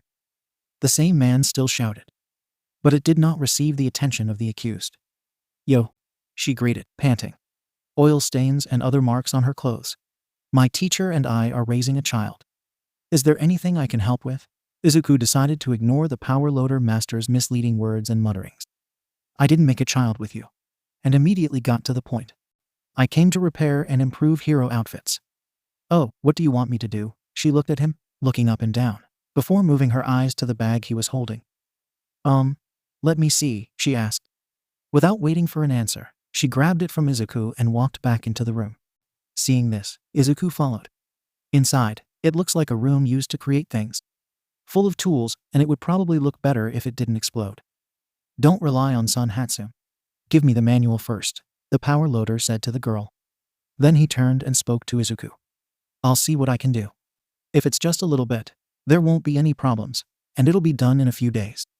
But if you want to make a major overhaul, you have to wait for the government to approve it. I would like the suit to be more durable and flexible. You've come at the right time. My name is 𝗧𝗵𝗲, and as you know, I'm in the support department. It is my job to do your bidding. Izuku's demand was cut short by the introduction of the pink-haired girl. She came so close that he had to pull away because of his embarrassment. My name is Midoriya Izuku. What kind do you want? Want to try it on my child? What is your quirk? Do you like flying? Mei asked a series of questions as she caressed the green-haired person's body without permission. Great. Your body is fitter than it looks. Haha. I like people with muscles like you. Izuku backed away, blushing. Having never been born, he had never been touched like this by a woman before, except his mother. Hatsu. Teacher fees. Mei moved back to Izuku's bag, took out the outfit, and took the manual she found in the bag to the power loader. Before returning attention to the next set. What are you doing? Mei exclaimed at the hero's outfit, which was completely unseen. But for a moment, she smiled. Explain your quirk. The circumstances that led to the destruction of this outfit, and agreed to be a tester for my children. Izuku blinked at her words. These demands are not unreasonable conditions. Except for the last point. But if she could fulfill his wishes like she claimed, there would be no reason to refuse. Tester? Just come here every once in a while, experimenting on my children, or actually putting your clothes to use, she said with a shrug. I helped you. You helped me. Win-win, right? It sounded good. The only thing that made Izuku hesitate was the explosion she made. It is a proposal worth considering. Even seeing Hatsu like this, I accept your skills. Not to mention that, in the future, she would do better. If you need a supporter on your hero path, you should make friends with her, Powerloader advised. When Izuku heard this, he nodded and decided to accept, considering the benefits. This way, he could also add more equipment to his arsenal. My quirk is replication. As long as I understand, I can make a copy of that. Mei gasped, and her eyes widened. Before she screamed, that suits my job very well. I'll have the opportunity to try lots of things without fear of running out of materials. Would you be interested in being my partner? Oh my children, mother has come. Unbeknownst to Izuku, the powerloader winced and muttered a soft, oh no. Meanwhile, the young girl was excited about her new knowledge. Izuku decided to put an end to her dream before it went any further. I'm sorry to say that what I've created will only last for a short while, and I don't think it can withstand modification without first disappearing. He swore he heard the powerloader sigh. Oh, what a shame. Mei looked sad but quickly recovered. And what about your outfit? That was from yesterday's battle test. Those burn marks were from the explosion. The broken right arm came from me using too much power, Izuku explained. That was pretty harsh. But from the material used in this suit, it is already very durable, Mei questioned. Surely it can support my normal power. But when I use it more, it tears the dress off. Although I don't think I'll ever need that kind of power again. But it won't hurt if you don't, Izuku replied. Are you saying you can become stronger? Mei asked. You can say that. But when I went to a higher level, my body was also injured. Therefore, I would like a significantly more durable suit and arm guards or gloves that absorb the recoil from punches. And maybe the legs as well, Izuku told him what he wanted. I think I can do it. Mei accepted the request before asking again. But do you know how much more power you have than normal? Because I need to know the level you're at so I can predict the durability of the outfit. I'm not sure about that.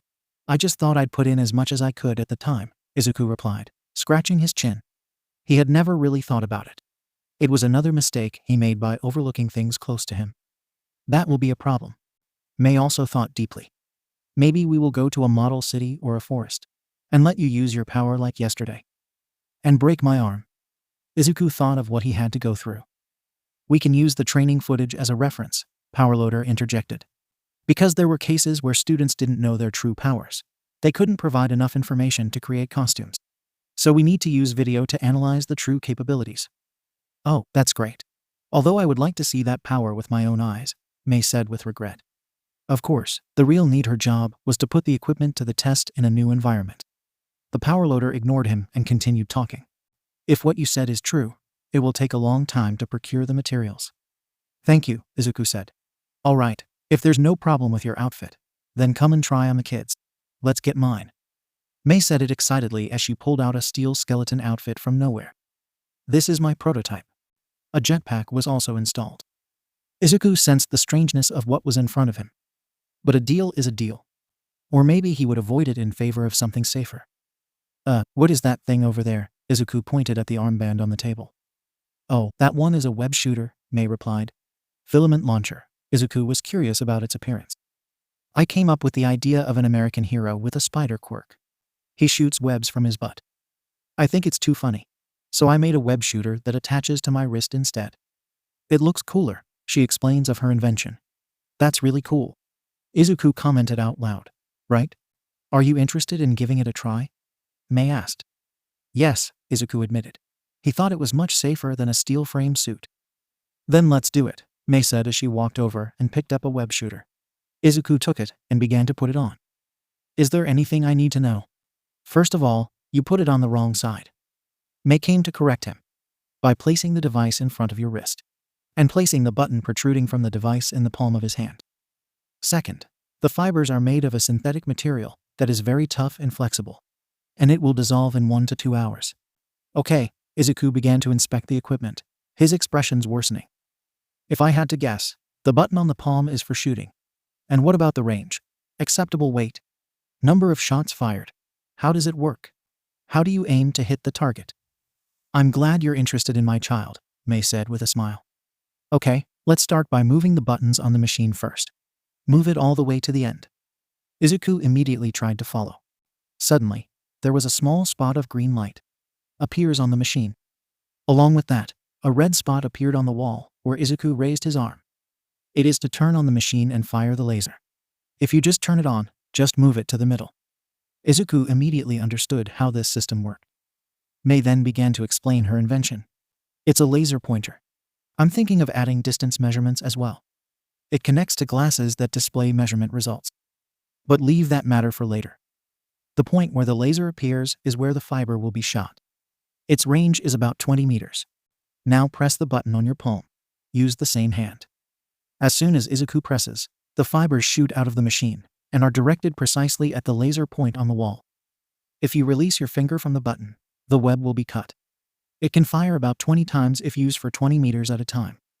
The green light will change to yellow if 10 meters of fiber remain, and red if it runs out, Mei continued to explain. Izuku released his finger from the button, allowing the web to be cut. I think it's really cool. It works well as a seizure device, Izuku complimented the thing he was wearing.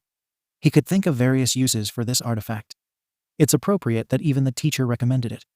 I can't help but think about how awesome the other things she's created are, he thought, looking admiringly at Mei, who was rummaging through her desk. Right? My child certainly did more than that. You can use it to swing yourself or pull things in as well. It can be used to tow cars easily. I say, let's go to the city. You will really see the use of my child, Mei offered excitedly. Because I don't know how long it will take to contact them. So we didn't have to wait for the 𝐸𝐸𝐸𝐸. So I'm free, Izuku thought before agreeing with Mei's idea. If you can do it, it's okay. Master Powerloader, I would like to use the beta model city. The next day was the same as usual. Boring study in the morning, then come down for a delicious lunch from a pro hero. Lifestyle is therefore not much different from normal schooling.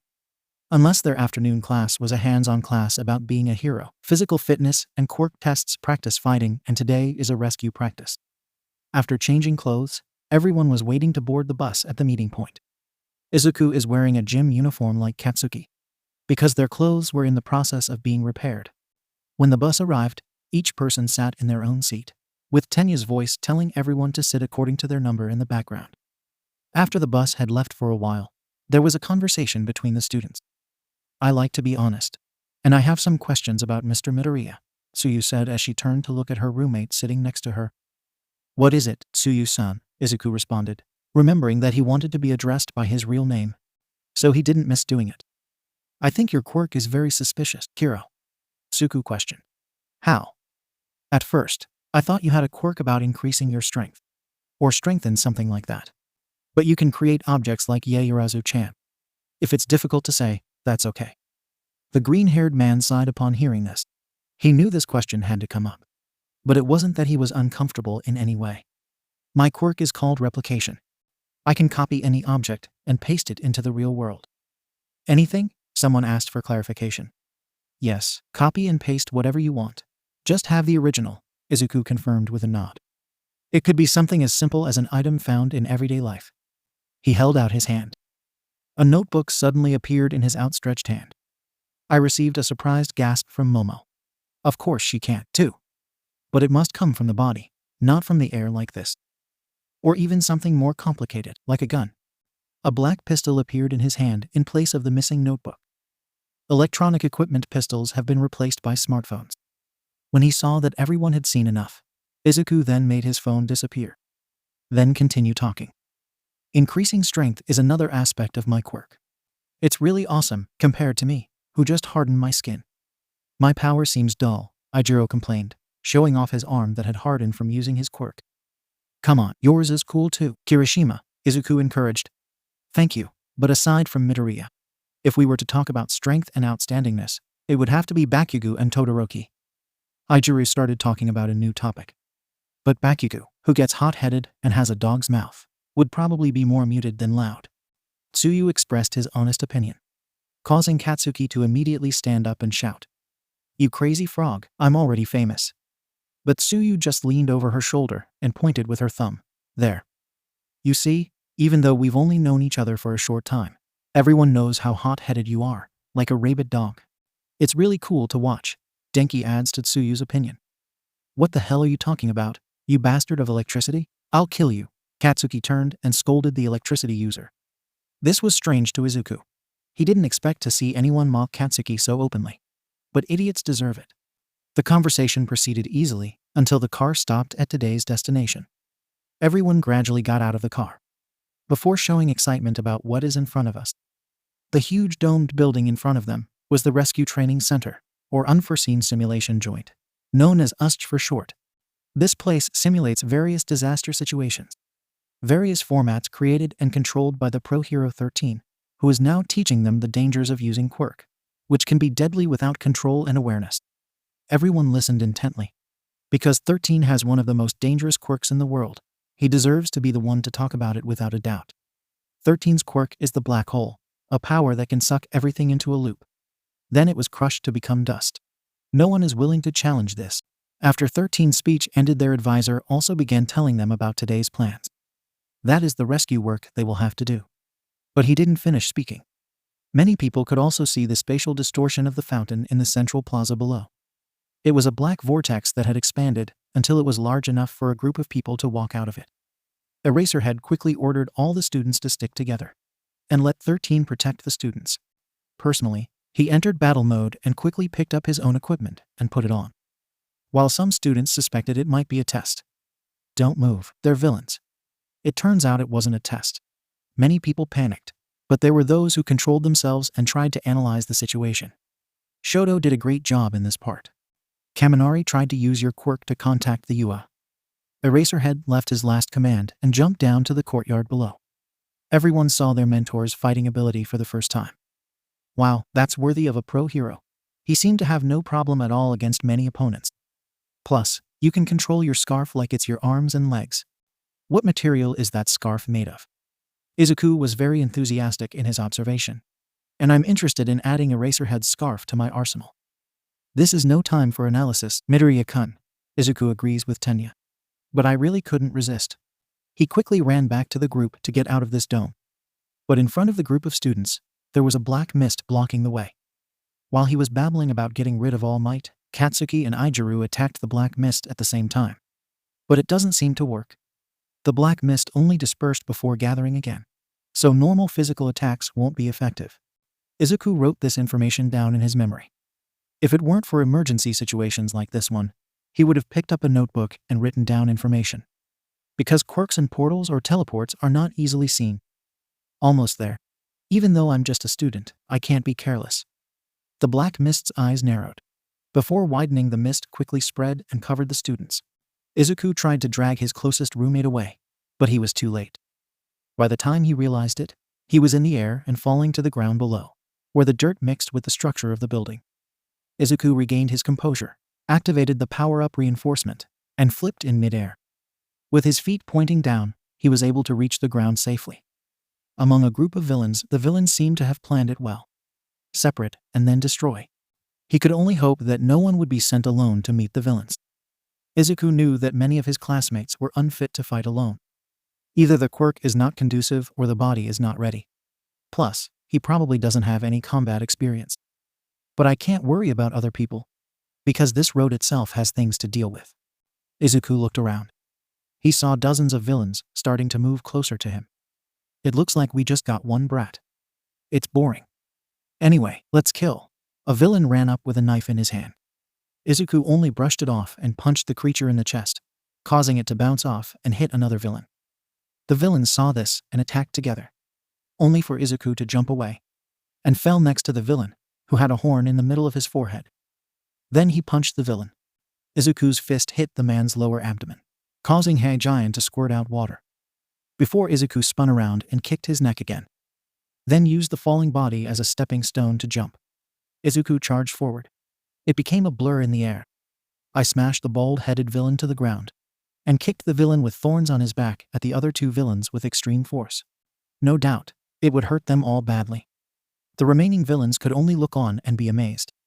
When the hero students started attacking, he basically disappeared into thin air because of his speed. Each blow was so powerful that he was nearly blown away, throwing those bodies far away as if they were weightless. What is this strength? Aren't you just a student? It's a different level. The mistake is that they view us as just students. But I must say that it was a good plan to separate us from each other. Die. Izuku turned to dodge the villain, who foolishly tried to attack him with his spear, before turning around and kicking him in the neck until he lay on the ground. These villains are very weak. They were just bees shouting to the enemy during a sneak attack. Using quirk isn't that great. Alright, let's get it all out. Izuku let go of the last villain's collar after it told him the information he needed. A weapon made to kill peace symbols. He wanted to laugh at the thought of these villains, but he couldn't laugh because he knew All Might's injury. Maybe it's possible, Izuku thought. Therefore, he decided to go back and meet with his advisor at the fountain, because he had a premonition that that was where he was most worried. And if ordinary villains were this skilled, the remaining people wouldn't be too worried. At the entrance to 𝗧𝗏, the students who survived were sent to different zones. He was trying to escape from the mysterious villain who was the cause of his roommate's disappearance. We have to go out and warn the school about what's going on here, 𝗧𝗏 said, before turning to Tenya.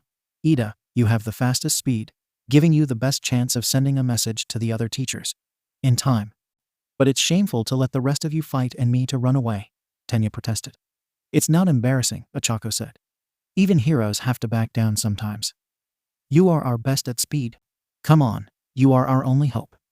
But part of being a hero is reading the situation and acting accordingly, 𝗧𝗏 scolded him. This is not the time to question my orders, or worry about your dignity.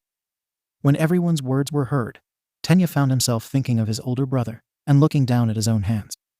If I were Tensei, what would I do? He asked himself, already knowing the answer. He finally raised his head and raised his fist to resolve. Okay, I will. Are you crazy, making plans right in front of me? You all are either hopeless or stupid, Black Mist said as he began to spray a new wave of mist towards the remaining crowd. Not both, 𝗧𝗏 yelled out as she opened the hole in her index finger. There was a huge gravitational force sucking in the black mist. Go now. Tenya then started running towards the door. What a fool. You think just speed will be enough? But first. The villain turns his body into a portal. Then another portal vortex was created behind 𝗧𝗏, causing her gravity to begin tearing her back apart. You are a rescue hero. Naturally, he had less combat experience than usual. Therefore, I couldn't imagine that I would be attacked by my own power. No, master, Mina cried out as she watched their teacher fall. I told you, speed isn't enough. A portal vortex appeared in front of Tenya, ready to send him somewhere else to prevent him from informing the school. But Mizo jumped in and grabbed the whirlpool until the mist dispersed. Don't stop running. Really annoying. The mist figure flew towards Tenya so quickly that he caught up with him. See it like this. Without hesitation, Ochako gritted her teeth and charged at the misty figure. Looking at the metal plate, she once thought, there must be something I can feel. I don't know what it is. But if it can still cling to the mist, then it must be important. She jumped onto the misty body, landed on his back. Then he grabbed the metal plate with both hands and immediately activated her quirk. This caused the body, shrouded in mist, to lose control due to its gravity being removed. Before she threw it behind her. Run, Ida-kun. Up there. I understand. Hanta and Mina began using long-range attacks on the fog figures that were suspended in the air. This causes the villain to dodge attacks and become distracted. Meanwhile, Tenya arrived at the door and was able to pull the large door open before he continued to run at an even faster speed than before. The remaining hero students heard a sigh from the mist-shrouded figure. I finally missed the move. Like this, the game will be over. He then transformed himself into a whirlpool and disappeared in midair. When the threat was gone, the remaining students rushed to the injured person to provide what first aid they could. At the fountain, Eraserhead was able to defeat enough villains that the crowd began to thin out, and he got closer to the culprit. The gaunt man seemed to be the mastermind behind it all, while others it appeared to be a small, nameless thug, hardly worth his attention. However, Eraserhead knew he was slowing down. Although he is used to fighting with many people, he is not invulnerable. He couldn't maintain his strength forever, so he headed toward the culprit. If he can take down the boss, the chance of the remaining people surrendering increases greatly. It's always like this. When the leader is removed, the subordinates will be lost. All he had to do was be patient until then, and he will be able to help his students. Eraserhead stared at the villain leader, who was rushing in to disable the quirk, and shot his scarf in pursuit. But he was caught by the criminals. 23, 22, 21, 20. The villain leader counted down as he kept running over. Eraserhead pulled on his scarf and lunged at him with an elbow. But the leader of the evil army was able to use his hand to catch the elbow before it hit him. Almost there. It looks like time is running out, the villain leader said as he began to destroy the hero's elbow. Eraserhead suppressed the pain and punched the chief villain in the face before jumping back out. Meanwhile, two villains rushed in and attacked, but he was able to get two of them to lie on the ground. A quirk that requires staring like that is not suitable for continuous use for a long time, and the more you force it, the more time you spend working will decrease accordingly. Am I right? Chief Villain was questioned. You have to jump into the middle of the enemy like this to protect the students. This guy is really cool. Cool enough to be a hero. Eraserhead was not pleased by his enemy's praise. He prepared to attack again, but he stopped when he felt movement near him, and the brightness darkened. Which I really hate. When looking up, he saw a black muscular creature with an exposed brain. Introducing the peace symbol destroyer, Namu. Eraserhead had only a split second to react to the hand that reached out and slammed him to the ground. Not too far away, 3 students were secretly watching, and one person decided to intervene. Todoroki-chan, what are you doing? Tsuyu asked when she saw her two-toned-haired friend stand up. I'm going to help the teacher. Before that, at the pool area, Shoto and Minoru are helped onto the ship by Tsuyu. They were discussing ways to deal with the villains in the water. Definitely dead, definitely dead. Why did I have to go through something like this? The boy with the purple ball of hair shouted in panic and fear. Shut up. We're not going to die, Kiro, Tsuyu said. Do you have any ideas, Todoroki? I'll take care of it myself, Shoto offered, before adding in a warning. If you're like a frog, then you should stay away from me when I use my power. Kiro. Tsuyu wrapped his tongue around Minoru and jumped to the highest point of the ship to escape from what was about to happen. Because she knew what Todoroki with two-toned hair would do. When he saw that the road was clear, Shoto grabbed the edge of the ship's fence. Then activate your own quirk. Ice and cold steam radiated from his hand slit. Run through the hull of the boat and into the water below. In just a few seconds, the water 10 meters in front of Shoto was frozen. The villains were unable to escape in time. There's more in the back, Kiro, Tsuyu warned because she was high up and could see the surroundings of the ship. No problem, Shoto replied, walking across the street. Before repeating the same steps, no one survived the freeze either. It has to be like this, Kiro, Tsuyu said, expressing surprise at his classmate's power. Amazing, Todoroki, Minoru shouted happily. Then it's time to gather information, Shoto said, jumping onto the ice. He walked over to one of the villains who had not yet been completely frozen. I would like to ask what you guys plan to kill All Might. Building collapse zone. The sparrow is crazy. As expected, Katsuki complained after taking out all the villains. I think we'd better go outside. It doesn't look safe, Ijiro warned. now that they were in the ruins of a building that looked like it might collapse at any time. "What? You think I'm scared, you stupid bastard," Katsuki yelled. "No, we should help other people. Since we are here, the rest of us will be no different," Ijuru explained. "If you really want to help, go. As for me, I'm going to kill that portal," Katsuki said.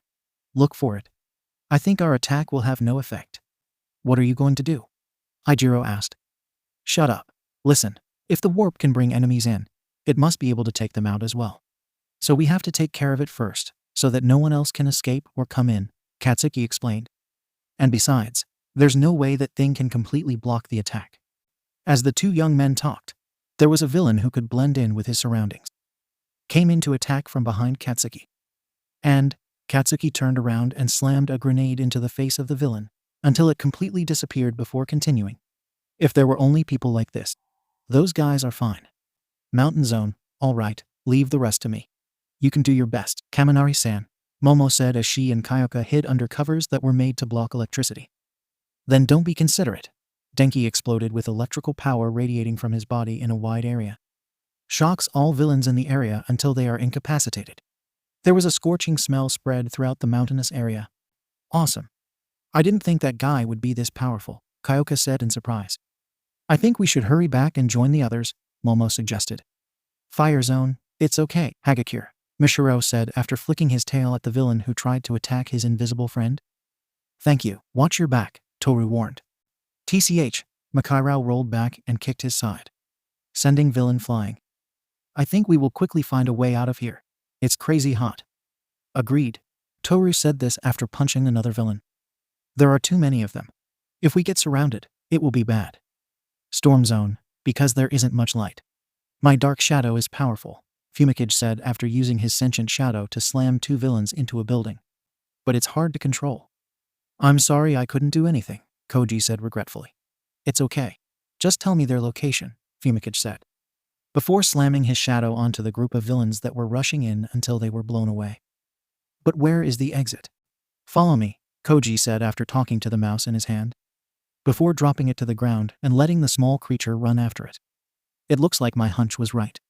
Izuku ran all the way to the fountain and saw his mentor lying on the ground in a very disheveled state. The next thing that came into view was a large humanoid ice sculpture. Not too far away stood Shoto, radiating cold air from his body. And finally, Tsuyu and Minoru hugged each other behind the room's only ice user. Clearly, frogs don't like the cold. But the other person seemed to take the opportunity to hug the girl more. He quickly moved in next to Shoto. Midoriya Todoroki, the two greeted and nodded at each other. But there was no time for further conversation, as the ice began to crack open, revealing a large, muscular black figure that was recovering from frostbite and regenerating severed organs. It had a pointed beak like a bird and an open head, showing its brain. Then a villain filled with hand fragments walked out from behind the big man. "It looks like there are more people coming, damn it." The villain scratched his own neck, before a black mist appeared next to them. He then called the light blue-haired villain, who possessed many hands, Shigaraki Tamura, and the owner of the name responded with the other's name as well, Kurogiri, before the two talked about it. The fact that one student was able to escape this made the villain sound very dissatisfied, and he started scratching his neck harder, threatening to kill Kurogiri if it weren't for the quirk. The portal was his only escape. Then they discussed the idea of returning because they couldn't handle All Might along with so many pro-heroes. The two villains' conversation made the hero students who heard it feel relieved. But Izuku and Shoto were still cautious. Because they had invested in an invasion of this size, they shouldn't retreat easily. But before returning, please leave a mark on the peace symbol. Both concerns were real. When the villain named Tamura came at him with such speed, even Izuku, who was in power-up mode, was shocked. Shoto was able to create a wall of ice to protect them in time. But it was easily destroyed. But it took time for Izuku to lunge in with his overcharged right punch, only to have nothing happen but a very strong wind blow. There is no reflection of shock. No arm injuries, nothing I had planned happened. Izuku was stunned by the sight before him. His punch that was supposed to hit the blue-haired villain was stopped by the muscles of his black abdomen. He didn't know how it had moved here. If the blue-haired person was shockingly fast, this black guy was too fast for him to keep up with. This was a good punch. I would have been blown away if I had been hit. But I'm sorry that Namu was created to oppose All Might. The force of this punch won't irritate this guy. The black villain, also known as 𝗵𝗄, grabbed Izuku's right arm with one hand and gripped it tightly. His other hand rose and prepared to crush the head of the person he had captured. Shit. Bang. Meanwhile, Izuku was struggling from death's clutches. And Shoto, who was about to shoot ice at 𝗵𝗄. There was a loud bang from the entrance. Draw the attention of everyone in the area to stop what they are doing and look in the same direction. That's, above the entrance stairs, a tall man in a white long-sleeve shirt stood tall with a sullen expression on his face. Short, golden blonde hair was swept back. There are two distinct clusters that rise up uniquely. But there was no smiling like he normally did. All Might, whether students or villains, they all called out the same name. Many villains who wanted to kill All Might began to feel frightened when they met him. As for the students, they were more than happy. It's nothing. Because I'm here. All Might loosened his collar and ripped off his tech tie. Before quickly disappearing. Knocked many villains to sleep and recovered in the blink of an eye. Before picking up Eraserhead and apologizing. Then the number one hero disappeared again. And appeared in an area far away from the remaining villains, along with 4 students. Fast Izuku thought in shock at how fast he was moving so blindly like a 𝗵𝗄. He is truly the strongest man in the world. You guys go to the entrance. Please leave it to Aizawa-kun. Be careful, All Might. That big guy had a level of regeneration that could grow organs and negate the force of a punch. It was made for you. As for the Black Mist, he didn't have a real body, but has the ability to open dimensional doors. Finally, there's the Hand Mask, who probably has abilities related to his hands. Thank you for the information, young Midoriya. Now hurry along. All Might rushed in and attacked the blue-haired villain with a Carolina smash. But 𝗵𝗄 came in to take his place without any problem. 𝗵𝗄 swept his arms together to hug All Might. But the blonde hero shrank and dodged in time, before punching 𝗵𝗄 in the stomach once. But a villain without a brain is nothing. All Might then threw several more punches into various parts, but nothing happened as before. He took a step back and remembered what the green-haired summoner had told him. At first, I thought it might just be strong. But after being hit by many punches, he was still unfazed. And then I saw that there was still a revival. The 𝗵𝗄 followed and attacked All Might. But All Might dodged and counterattacked with several more punches, with the results remaining unchanged. The peace symbol's murder weapon didn't feel at all disrespectful. And I don't know if it's with confidence or with stupidity. Tamira then starts talking about 𝗵𝗄's ability to absorb shock, making it useless no matter how many punches he gets, as well as giving advice on how to manage 𝗵𝗄. All Might, who was listening, didn't hesitate to follow suit. Take advantage of the moment when 𝗵𝗄 throws a punch around the back, then hugged the body. He then threw him to the ground in an arch position so that 𝗵𝗄's head hit the concrete. In the process, it created a force of wind that caused standing people to nearly lose their balance. Izuku's group, who were leading their homeroom teacher to the stairs, also stopped to watch. As soon as the smoke cleared, it was revealed that 𝗵𝗄's upper body had disappeared into a black vortex and emerged from the same colored vortex on the ground below All Might. The 𝗵𝗄 grabbed both sides of All Might's body and squeezed them tightly until they bled. Even if you have the information, you're still at a loss. I suspect it's not just our power that's decreased. All Might releases 𝗵𝗄. He then tried to pry 𝗵𝗄's hand out of his own wound, but it didn't move at all. The black vortex itself began to swallow All Might's body. The situation is extremely bad. Izuku couldn't let things continue like this. If he doesn't do anything today, there is a chance that the world will lose its symbol of peace. Tsuyu-san, please take the teacher along. All right, what are you going to do? Crazy story. Izuku finished answering Tsuyu and turned to Shoto, who was walking with him. He alone may not succeed. But if there are 2 people, what can be done? I just wanted to create a little opportunity for All Might. Todoroki-san, let's go help All Might. It didn't take much conversation for the two to understand each other.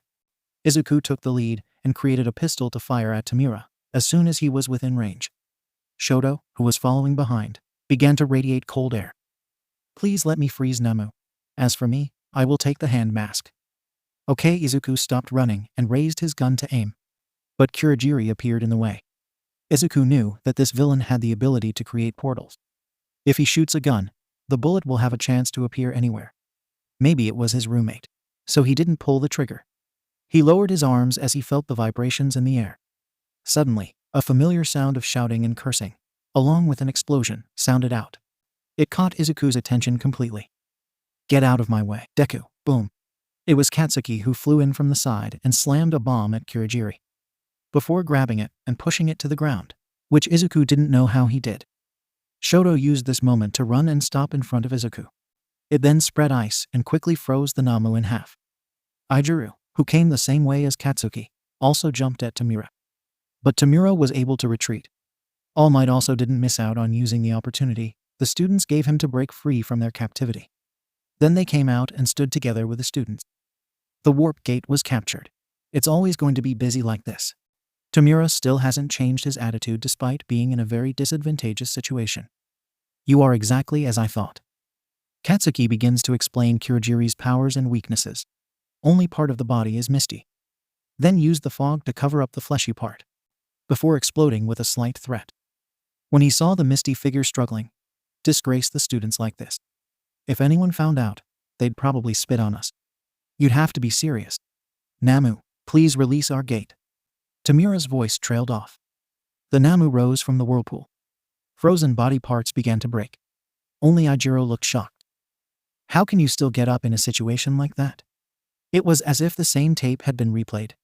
The remaining ice had broken off to make way for muscles to grow to replace the missing pieces, before the skin quickly followed. Two amazing quirks I've never heard of before, All Might said, clutching his wound. It is certain. Namu was designed to handle your full power. A good punching bag. Tamura boasted of his weapon's properties. As soon as Namu finished recovering, it followed the orders of the master. Vanish into thin air. Only All Might saw its movement and followed to intercept it. Bang! There was a loud noise in the air as a gust of wind blew the students away in the direction of the wind. By the time everyone realized it, Namu was already with Kurogiri. Katsuki moves in next to them. All Might disappeared into the distance. Behind it is a crumbling wall. In front of him, there was a trail that stretched across the floor all the way to where Namu was. They immediately guessed what had happened. All Might saves Katsuki from being punched by Namu, but he himself had to take the punch instead. With the strength of the punch that created such a force of wind, even All Might was dragged far away. If the person who got punched wasn't All Might, he would have returned to his old home. Wiles like you wouldn't even consider saving up, All Might said with disdain. I can't help it. We must help our people. By the way, that green-headed, bush-like kid over there had also punched him hard. If it wasn't for Namu, I wouldn't be standing here. Tamura replied to All Might, before spreading his arms and starting to blurt out the line between heroes and villains, even though everyone uses violence. No matter how good the reason, violence is violence. And killing the symbol of peace will make the world aware. You're just using fancy words as an excuse. Even though you just want to kill me, you son of a bitch, All Might shot back. There is a difference between using violence to harm innocent people and using violence to protect innocent people. Oops, I got it. The students listening to the conversation were also preparing to fight in support of All Might, but was stopped by All Might raising his hand. You guys, just watch from a distance. All Might gave a thumbs up in reassurance. Then the real battle begins. All Might and Namu became a blur in the air. Disappear from everyone's sight and go punch each other in a world of speed. The wind generated by the collision of their fists swept away all the people in the vicinity. Hee, I already told you that Namu has shock absorption. Punching can't do anything to Namu. Because I already know. All Might raised his fist and punched Namu again. At first, Namu was able to block his punches. They punched each other's fists back and forth, before starting to punch faster and faster, until they exchanged punches at each other without paying attention to defending themselves. The force of the wind from each punch made it almost impossible to stand. Neither the villains nor the hero students were able to interfere in the battle as planned. Just holding on to yourself and not being blown away by the wind is very good. Can it absorb shock? There must be some limits. All Might continued to punch without any loss of strength. Nearby trees and grass began to be uprooted. If you can withstand my 100% punch, I will hit you with even more power. Namu was now starting to be pushed back. I was unable to stand and receive a punch without getting hurt again. Until finally, he was punched and flew away. All Might ran after him again, kicking, punching, and stomping on the ground. Throw it into the air.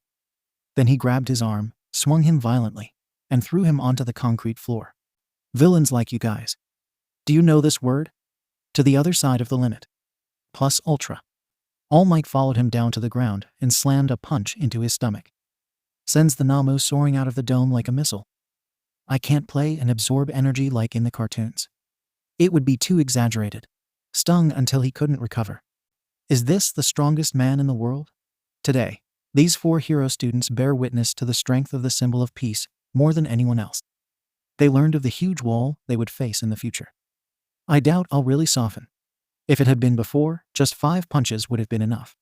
But this lured 200 punches. All Might's voice coming from the smoke startled them all. Is this even stronger than this? As for the remaining wills, they were helpless. Tumira is very upset that his own people were defeated without being able to defeat All Might. Then he mumbled like a child. All right, it's your turn now. All Might turned to the villains. Prepare to go in and manage. But it stopped. Steam began to float out of his body. Shit, has it reached its limit? Everyone in the area could notice this change. But I don't understand the meaning. Except for the villains, who saw this as an opportunity. Izuku heard the villains talking and thought about All Might's injury again. Don't tell me your symptoms have relapsed. He stopped following his friends, who were about to meet other people. Then he turned to look at the villains, who were preparing to do something, and saw All Might not do anything. Midoriya, Shoto and the rest stopped walking and turned to look at Izuku. We have to help All Might, Izuku muttered. What? Did you see him punch that thing until it flew? He doesn't need help, Ijiro pointed out. There's no time, Todoroki-san. Quickly build an ice wall to protect All Might. Izuku begged his classmate, who had ice powers. But the response was too slow. Damn it, I can't shoot because of the warp gate, he thought as he flowed more energy down his legs than usual. Then he soared off to attract attention and give All Might time to do something. Get away from All Might. But Willen read the situation. Kirigiri created a black whirlpool in front of Izuku, and created another one for Tumira to reach into and appear in the whirlpool in front of Izuku. I can't stop, Izuku thought as he saw a hand emerge. And I'm not at risk of getting caught by that hand. His thoughts raced quickly. Create a knife in your right hand. Then he stabbed the garden with his rough hand. Ah, Tumira screamed and pulled his hand back. Kirigiri quickly closed the whirlpool and went to check on his master. Izuku fell in front of All Might. You idiot, where did you get the knife? Tumira growled, rushing towards Izuku angrily. However, after Tumira walked out a few steps, a mysterious bullet flew into his left shoulder. Before that, several more bullets were fired at the masked villain's body, until he had to stagger away and use Kirigiri's mist as a shield. I'm Ida Tenya. I'm back to help everyone. A voice introducing himself from the entrance caused everyone to turn and look. This made it possible to see many teachers standing in lines in front of the board along with the director. The villains, who had regained consciousness, began attacking in that direction. But it was completely extracted. Before the teachers counterattacked, they easily defeated the villains. Kirigiri then takes Tumira into the portal and disappears with difficulty amid 13's gravitational pull as the summoners help him to his feet. Teachers disperse to help students stranded in different zones. By order of the director, Ijiro, who was walking towards Izuku, was blocked by a wall that rose from the ground. All right, you all hurry and gather with the rest at the gate. I'll take care of All Might back to Midoriya right now. Master 𝗵𝗲 told the 3 young men after building a wall to cover All Might. So they followed the instructions. The cement builder sighed. At least All Might's secret was safe. Even if there is one person who already knows. But it's still better than knowing everything. Izuku, seeing All Might in his skinny state, became worried and tried to get up to take a look. But was held back by an injury. Even though he didn't use enough strength to break his own leg, it was definitely painful. Thank you for helping me hide my secret, 𝗵𝗲, All Might said as he sat down. It's not necessary. Thank you for forcing yourself. Now let us do the work for you, 𝗵𝗲 said. You too. Thank you very much, young Midoriya. If it weren't for your attention, I would have finished them off. All Might turned to Izuku. And please keep this a secret. I will explain later. Yes, Izuku nodded and laid down, waiting for help. At a bar, a black spot appeared that expanded into a whirlpool. Then he released the body that belonged to the supervillain who invaded Ua. Damn those damn kids, Tumira moaned as he lay on the ground. I never thought that our subordinates would lose to the students. He moaned in frustration and pain, before turning to speak to the bright TV screen. And Master, you are wrong. The peace symbol is still very strong. I wasn't wrong, the so-called teacher replied. But I was probably a little too optimistic. Who thought Namu would be enough to take him down? However, It is still an advantage that they will underestimate us. But I lost. Game over. 𝗵𝗲 spat out blood mixed with saliva. Before getting up and sitting on the chair with all his might. Calm down, please. Remember that there are lessons even in failure. As long as you learn and improve yourself, I will provide resources until you succeed.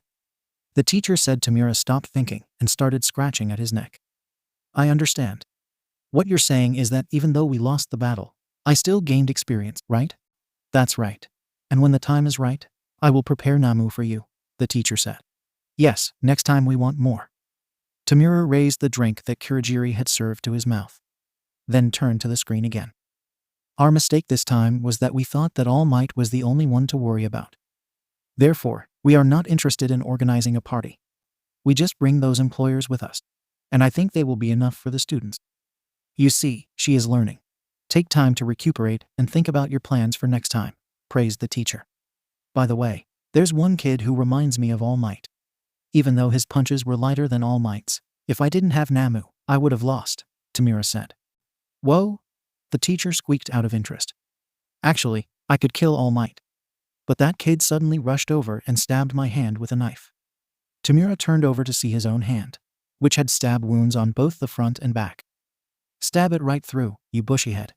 He roared loudly. Like I said, take care of yourself, and until we meet again, goodbye, the teacher said as the TV screen went dark. Kurogiri, take me to the doctor, 𝗵𝗲 ordered. Before that, he was swallowed up by the darkness and disappeared. Back at 𝐒𝐩𝐢𝐵, Izuku is saved by a kiss from Recovery Girl. His pain instantly disappeared. It makes you able to stand up without any problems. You can go out and join your friends too. The officials have something to ask, said the elderly doctor. Before she walked over to All Might, she gave him the same kiss. As for her, she has to go to the hospital room. It's such a severe injury that it can't be treated all at once. Damn it, you're really reckless. The old woman shook her head. As for All Might, he could only listen. Thank you, Izuku said before walking towards the exit. After leaving the dome, Izuku was taken with the others. That gradually followed with a little inquiry, including providing treatment to those in need. But no one was seriously injured and required special treatment. During the bus ride back to the main classroom building, people who were sent to simulate various disaster zones. We talked about the experiences we had encountered. It makes it possible to know what each person has encountered. With only Yuka, Leela doesn't reveal her location. But no one asked either. As for the people who weren't taken anywhere, it was because they were able to escape from the Black Mist's radius in time. But he had to deal with villains who couldn't attack normally. When returning to the school building, each of them went to change clothes and pack up their things to go home, as the rest of the day's lessons were cancelled. After the villain invasion, US School has closed for one day to improve its security system. Then classes opened the next day. Eraserhead entered the room to start homeroom in the morning with his face covered in bandages. It creates doubt among the students that people like this still come to work, and also respects the care and attention given to duties. Don't worry about me. You guys have something important to know, that the fight isn't over yet. Fight? Don't tell me. Villain invasion? A test? Everyone in the room made various guesses from their homeroom teacher's words. Eraserhead shook his head. Not both. What I'm telling you is the US sports event that's approaching.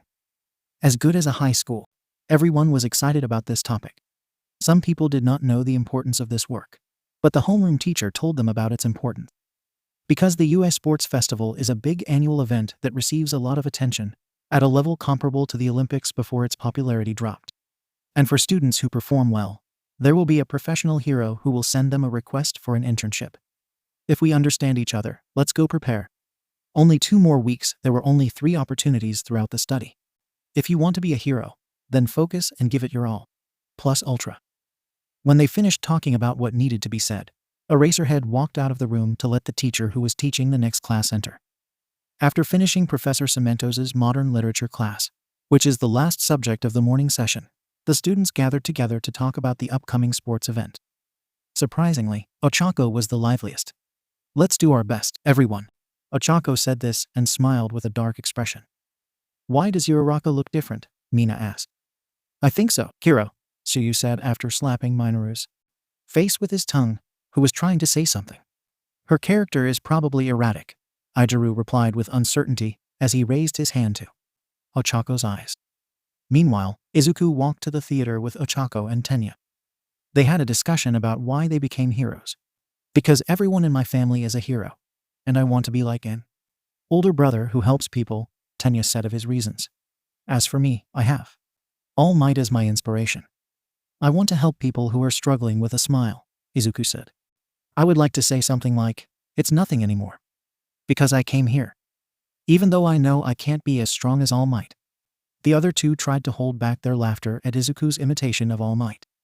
When listening to the reasons of the two friends, Ochako was embarrassed to tell her reasons. But she decided to speak out. It would be embarrassing. But I want to be a hero for the money. To help parents. She then explained that her parents worked as construction contractors. But there was hardly any work coming in. So there were financial problems. She wants to help because her quirk is useful in this field. But her parents also want her to follow her dreams. Then I will be a hero to help people and earn money for my parents.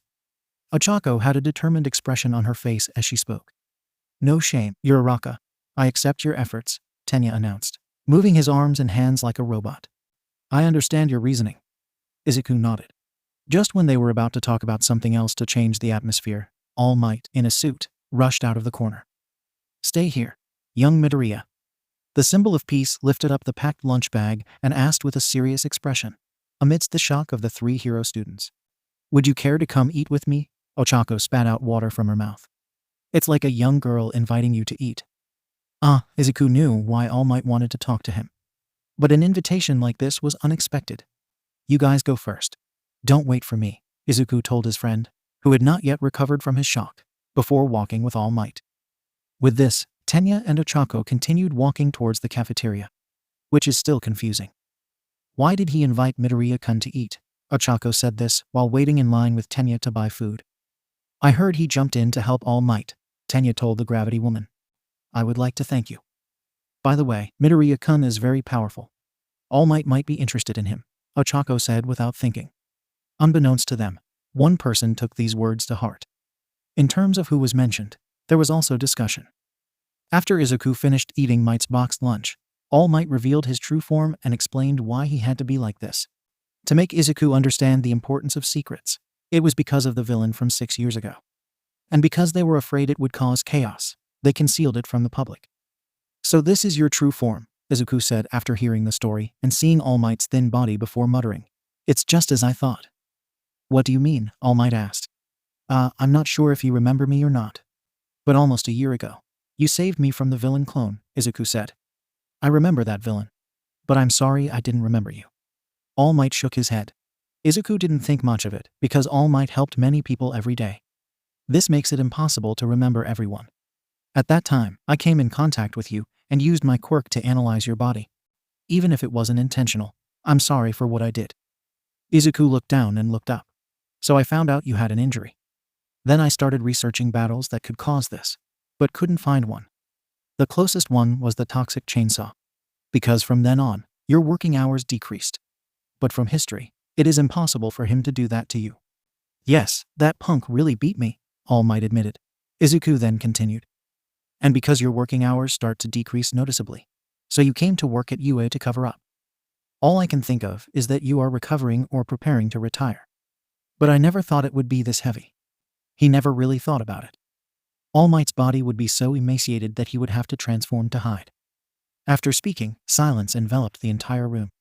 All Might sighed, then began to speak. I admit that you are indeed very smart. Who can think about these things? And yes, I'm retiring. Can you see how bad my injury is? Can't be cured. The time gradually decreased.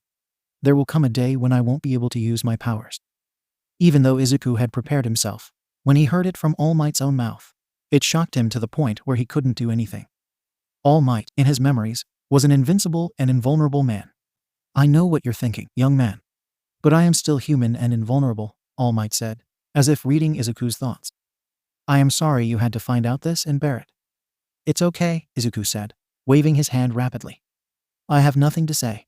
Go back to class, All Might said, preparing to get up and leave as well. Wait a minute, Izuku called, and he handed All Might a notebook and pen. By opening the page with his analysis. Please sign for me. All Might received the notebook and pen in surprise. Do you carry a notebook with you all the time? I can make one, Izuku answered sheepishly. The number one hero shook his head and scribbled his signature on the blank space. All right, huh? All Might was about to return the book, but was stopped when he saw his own quirk written in it. Name: Ultimate Strength Interview from Hero Magazine Weekly Issue XXX. Type: Emitter Collector. Guess. Ability: Creating and storing energy to increase strength. Guess. What does this mean, young man? He asked the owner of the book, who pointed out what he wanted him to see. Oh, I wrote about the possibility of your quirk. Because, as you've given interviews, there's never been a time when you've said it so plainly, Izuku replied. It's really close, All Might admitted to the young man's guess. What makes you think it is like that? It's because when I analyzed your body, I learned more than just the wound, Izuku reasoned. He continued speaking, not caring that All Might was sweating and feeling anxious. Even for a short period of time, I saw an enormous amount of energy flowing through your body. So I think that might be the source of its strength. So I tried to follow this by spreading the energy throughout my body. Because my quirk also has energy accumulation. And as a result, I was able to strengthen myself, so I wrote it down. But from today's reveal, transformation must be added as well. Perhaps this is why no one knows about your personal life. Because you can transform when you're not on duty. Ah. Izuku stopped talking when he saw the confused and astonished expressions in his audience. Sorry, when it comes to analysis, I tend to get carried away by excitement. It's okay, young man. Besides, she said her quirk is like this. Maybe I can teach you some secrets, All Might said. Really? Izuku's eyes lit up with excitement. Of course, I am your teacher after all. It's only natural to give advice, All Might said with confidence. But soon, blood came out, making Izuku scream. Are you sure something's wrong? Izuku asked worriedly. I'm used to it, All Might replied dismissively. Then excuse me first, Izuku said, saying goodbye, and he walked back to the classroom with a thoughtful expression on his face. Because he has a lot to think about. After the last class of the day ended, everyone was prepared to go home. But then they started hearing noises outside the classroom door. Unfortunately for the rest, Katsuki was the first to reach the door. As soon as the door was opened, it revealed a group of students from other rooms all standing together. There are so many people. Why have you come here? Katsuki just looked annoyed at the crowd in front of him. Apparently, these extras came to observe us. Very annoying. Without hesitation, the hot-headed, straw-haired student began walking. But she was stopped by a purple-haired student who looked sleep-deprived. I was just going to come and look. But I didn't think they would be so cocky like this. So is there a problem? Katsuki asked. I'm a little disappointed. Please weigh it. You probably know that there are many people who do not pass the entrance exam for the hero branch. Including myself, the purple-haired student said. What do you want to say? Katsuki asked again. Well, what I'm trying to say is that this sports event isn't just a place to show off the skills of the hero branch masters. But those of us from other branches also have the opportunity to be considered for transfer into the hero branch. Do you think you're just here to observe? No, we have come to declare war, the same student announced. Everyone in class was shocked at the challenge from students from different courses. They didn't know how to respond. But then another voice spoke up. The class members will be happy. I myself am interested. It was the voice of a student with brushed blonde hair who walked through the crowd. Remember, Class B is superior to Yo. Before he could finish speaking, he mysteriously fell to the floor. Sorry, we don't have any problems with Class A. A newcomer's voice sounded. It's a woman with orange hair. She walked in and dragged the blonde-haired student back out. There was silence. But it was Katsuki who ruined it by walking away. By hitting the purple-haired student's shoulder as well. Whatever you want to say, just say it. How can I be number one? The conversation started to return to normal. Damn, can't he just bear the thought of not getting into trouble with anyone? Minoru complained. Honest and truly a man. Ijuru tried to hold back tears of joy. That's too bad. No matter how you look at it, they're clearly fighting each other, Denki hissed at his friend. Izuku shook his head at Katsuki's actions, before walking and stopping in front of the crowd. I don't know what you guys thought of us all standing here, but could you please step aside or disperse? Because it blocks us. Is it true that not everyone is free? Hearing this, the crowd really began to disperse. He really managed to be the vice leader of the class. Midoriya. You yourself are a very manly man. That's amazing, Midoriya-kun. And because of this, Izuku received praise from his friends. Then let's go back. Izuku turned to Ochako and Tenya. Afternoons for 2 weeks were given free of charge to the hero students to practice with each other for their sports events. 𝐸𝐲 has various facilities, including a gymnasium, swimming pool, fitness center, miniature city, and even the school's forest area. If you want it anywhere, just inform the homeroom teacher.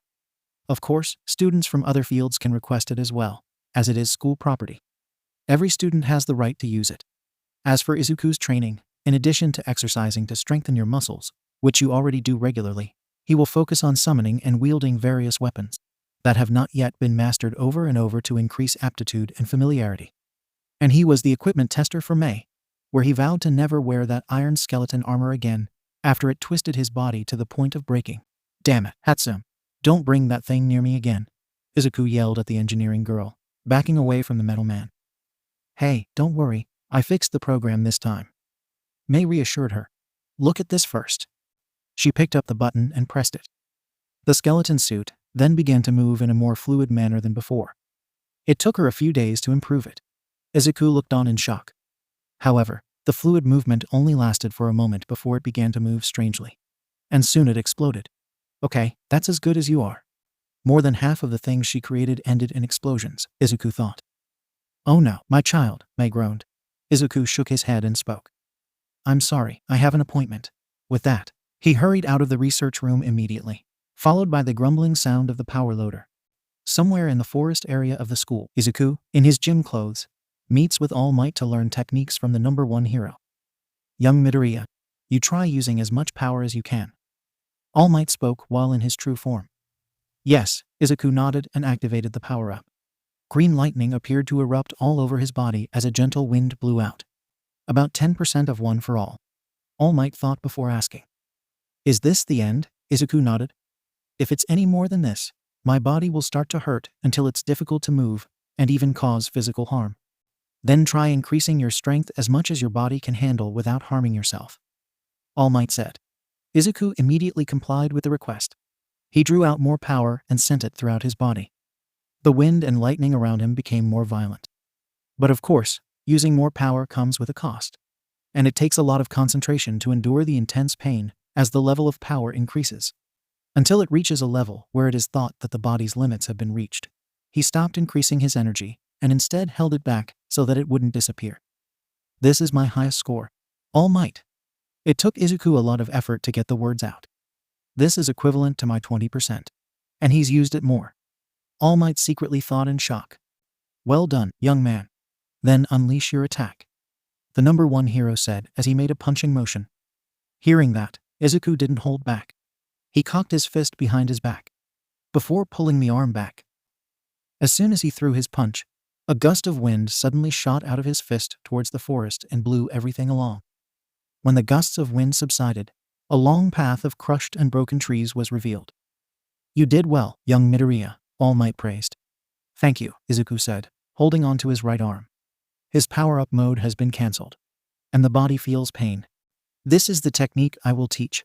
Air pressure attack actually, you did it yourself. But as you can see, she immediately lost her ability to fight. Then or now? All Might pointed out.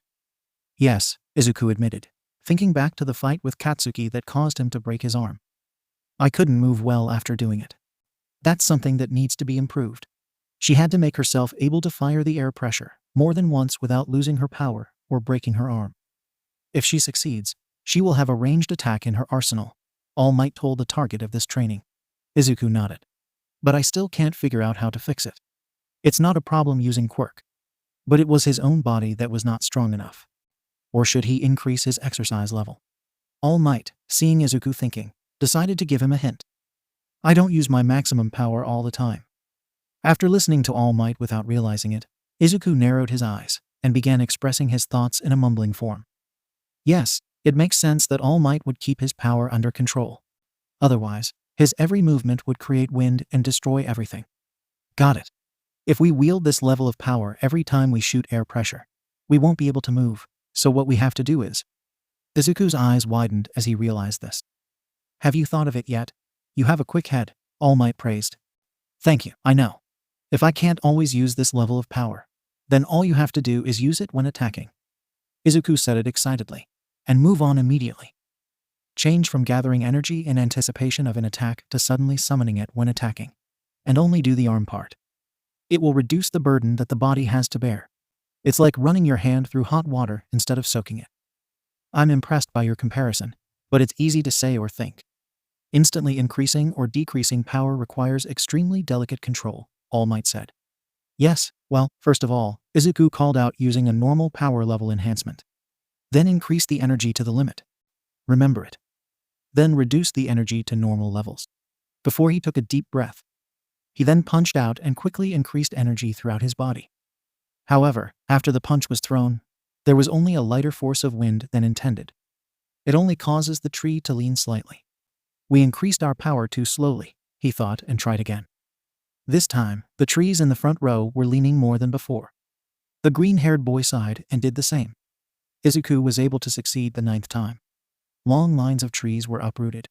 He hopes this won't be a problem with the school. However, he frowned at his own work. It seems that this task is really not easy. To suddenly pull up energy while still wielding the same power. Still, this is just standing still. And threw a punch. Not while moving the whole body, he thought as he sat down to rest. Let's just say it's been enough for a day now. It seems like your body is already tired. It is true that repetition will help you develop quickly. But forcing it too much is not good. And don't forget to go find the recovery girl, All Might advised after noticing Izuku's expression. Yes, do you have any secrets to altering your energy? Izuku nodded and asked. No, I can use all my energy without my body being fine. So you can control it as you wish. But if there's anything I can recommend, it's my senses. I use my senses to control my powers. Just picture it in my head, and I can do it. And when you do it repeatedly, it will get better, All Might said. He's a natural with his power. Maybe if we knew how to use energy from the beginning, we might as well not have to face the problem we are, Izuku secretly thought. After all, he hadn't even been able to use the energy he had stored up in this form for less than a year. It's different from people who have used it their whole life, as if it were a part of their body. I think you're thinking too much, young Midoriya, All Might said. Izuku looked up at All Might questioningly, as if to ask what his trainer meant. All Might then spoke again. Of course, always thinking is a good thing. But sometimes we just have to follow our instincts.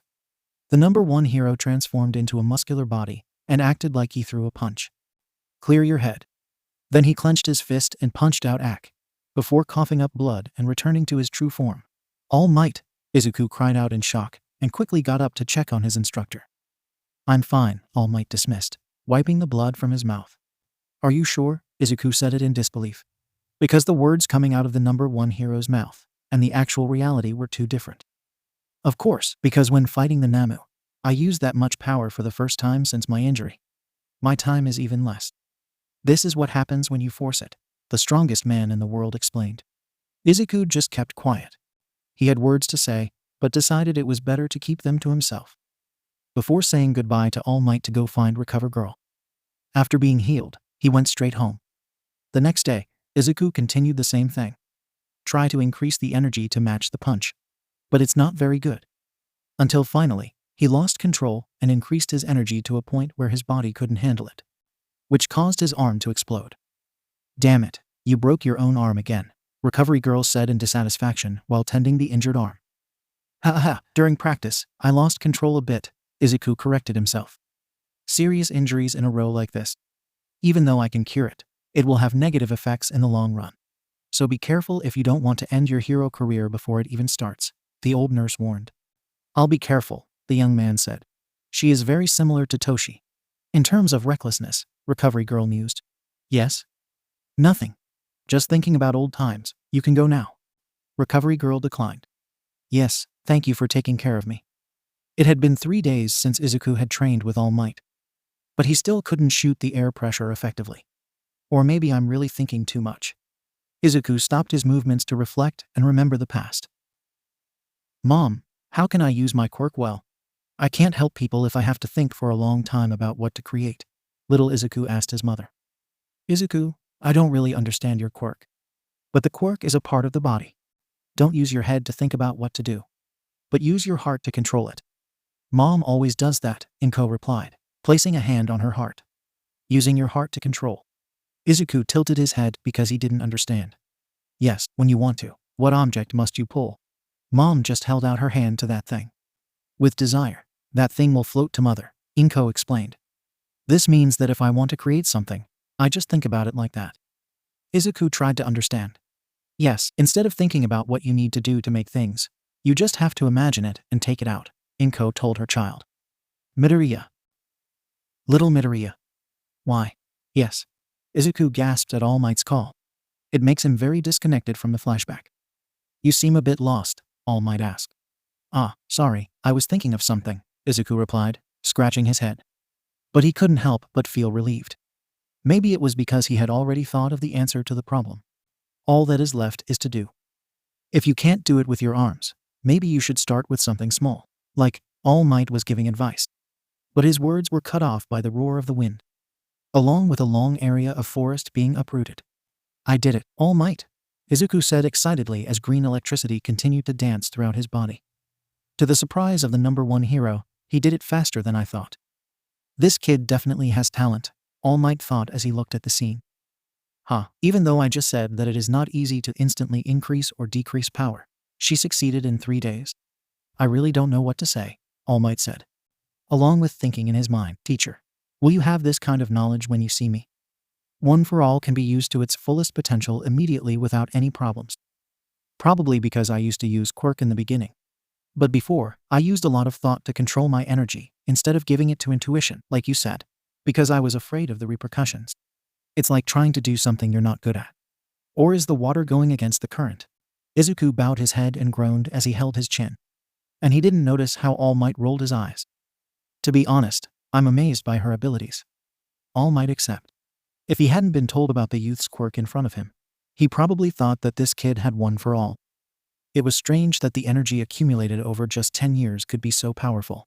And that's not even all of it. The yellow-haired hero sighed. In the end, the new generation will always be better than the old generation, right? One for All is living proof of this statement. The more power is passed on, the more power will be gained. Just like any other quirk, it will become stronger and stronger with each generation, as the quirk singularity theory suggests. And he's a great fit for One for All. The #1 hero looked at Izuku with admiration. He had the idea that if he could handle energy perfectly, dealing with One for All should also be easy. Perhaps I should choose young Midoriya as my successor.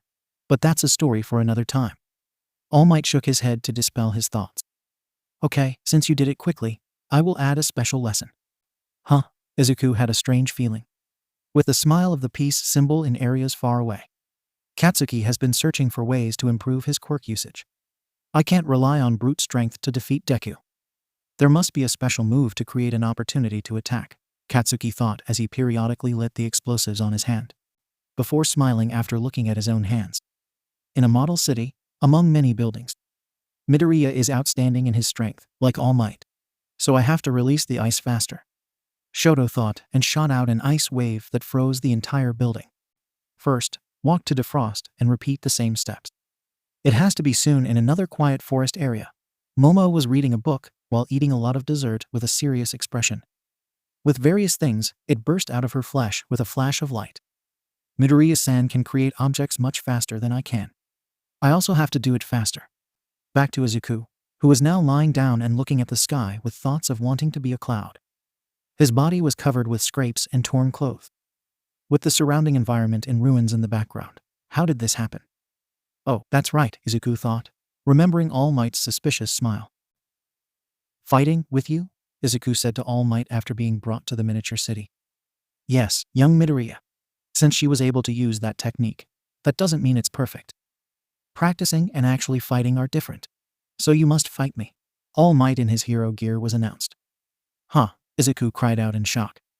Fighting will make you see your flaws more and know where to fix them. It's true that she was able to improve while interning with other heroes.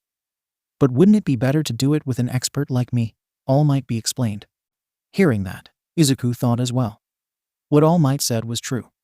He was best able to learn air pressure shooting from All Might, because All Might is the only one who can do it. But I feel like I would take advantage of others too much. He dared to bet that the majority of people wished to replace his position right now. Even Katsuki would scream and explode with jealousy that he was getting personal instruction and training with All Might. Of course, but you must not forget that our quirks are similar. I can't really teach this to anyone. aside from you and people with similar quirks, which I haven't found yet.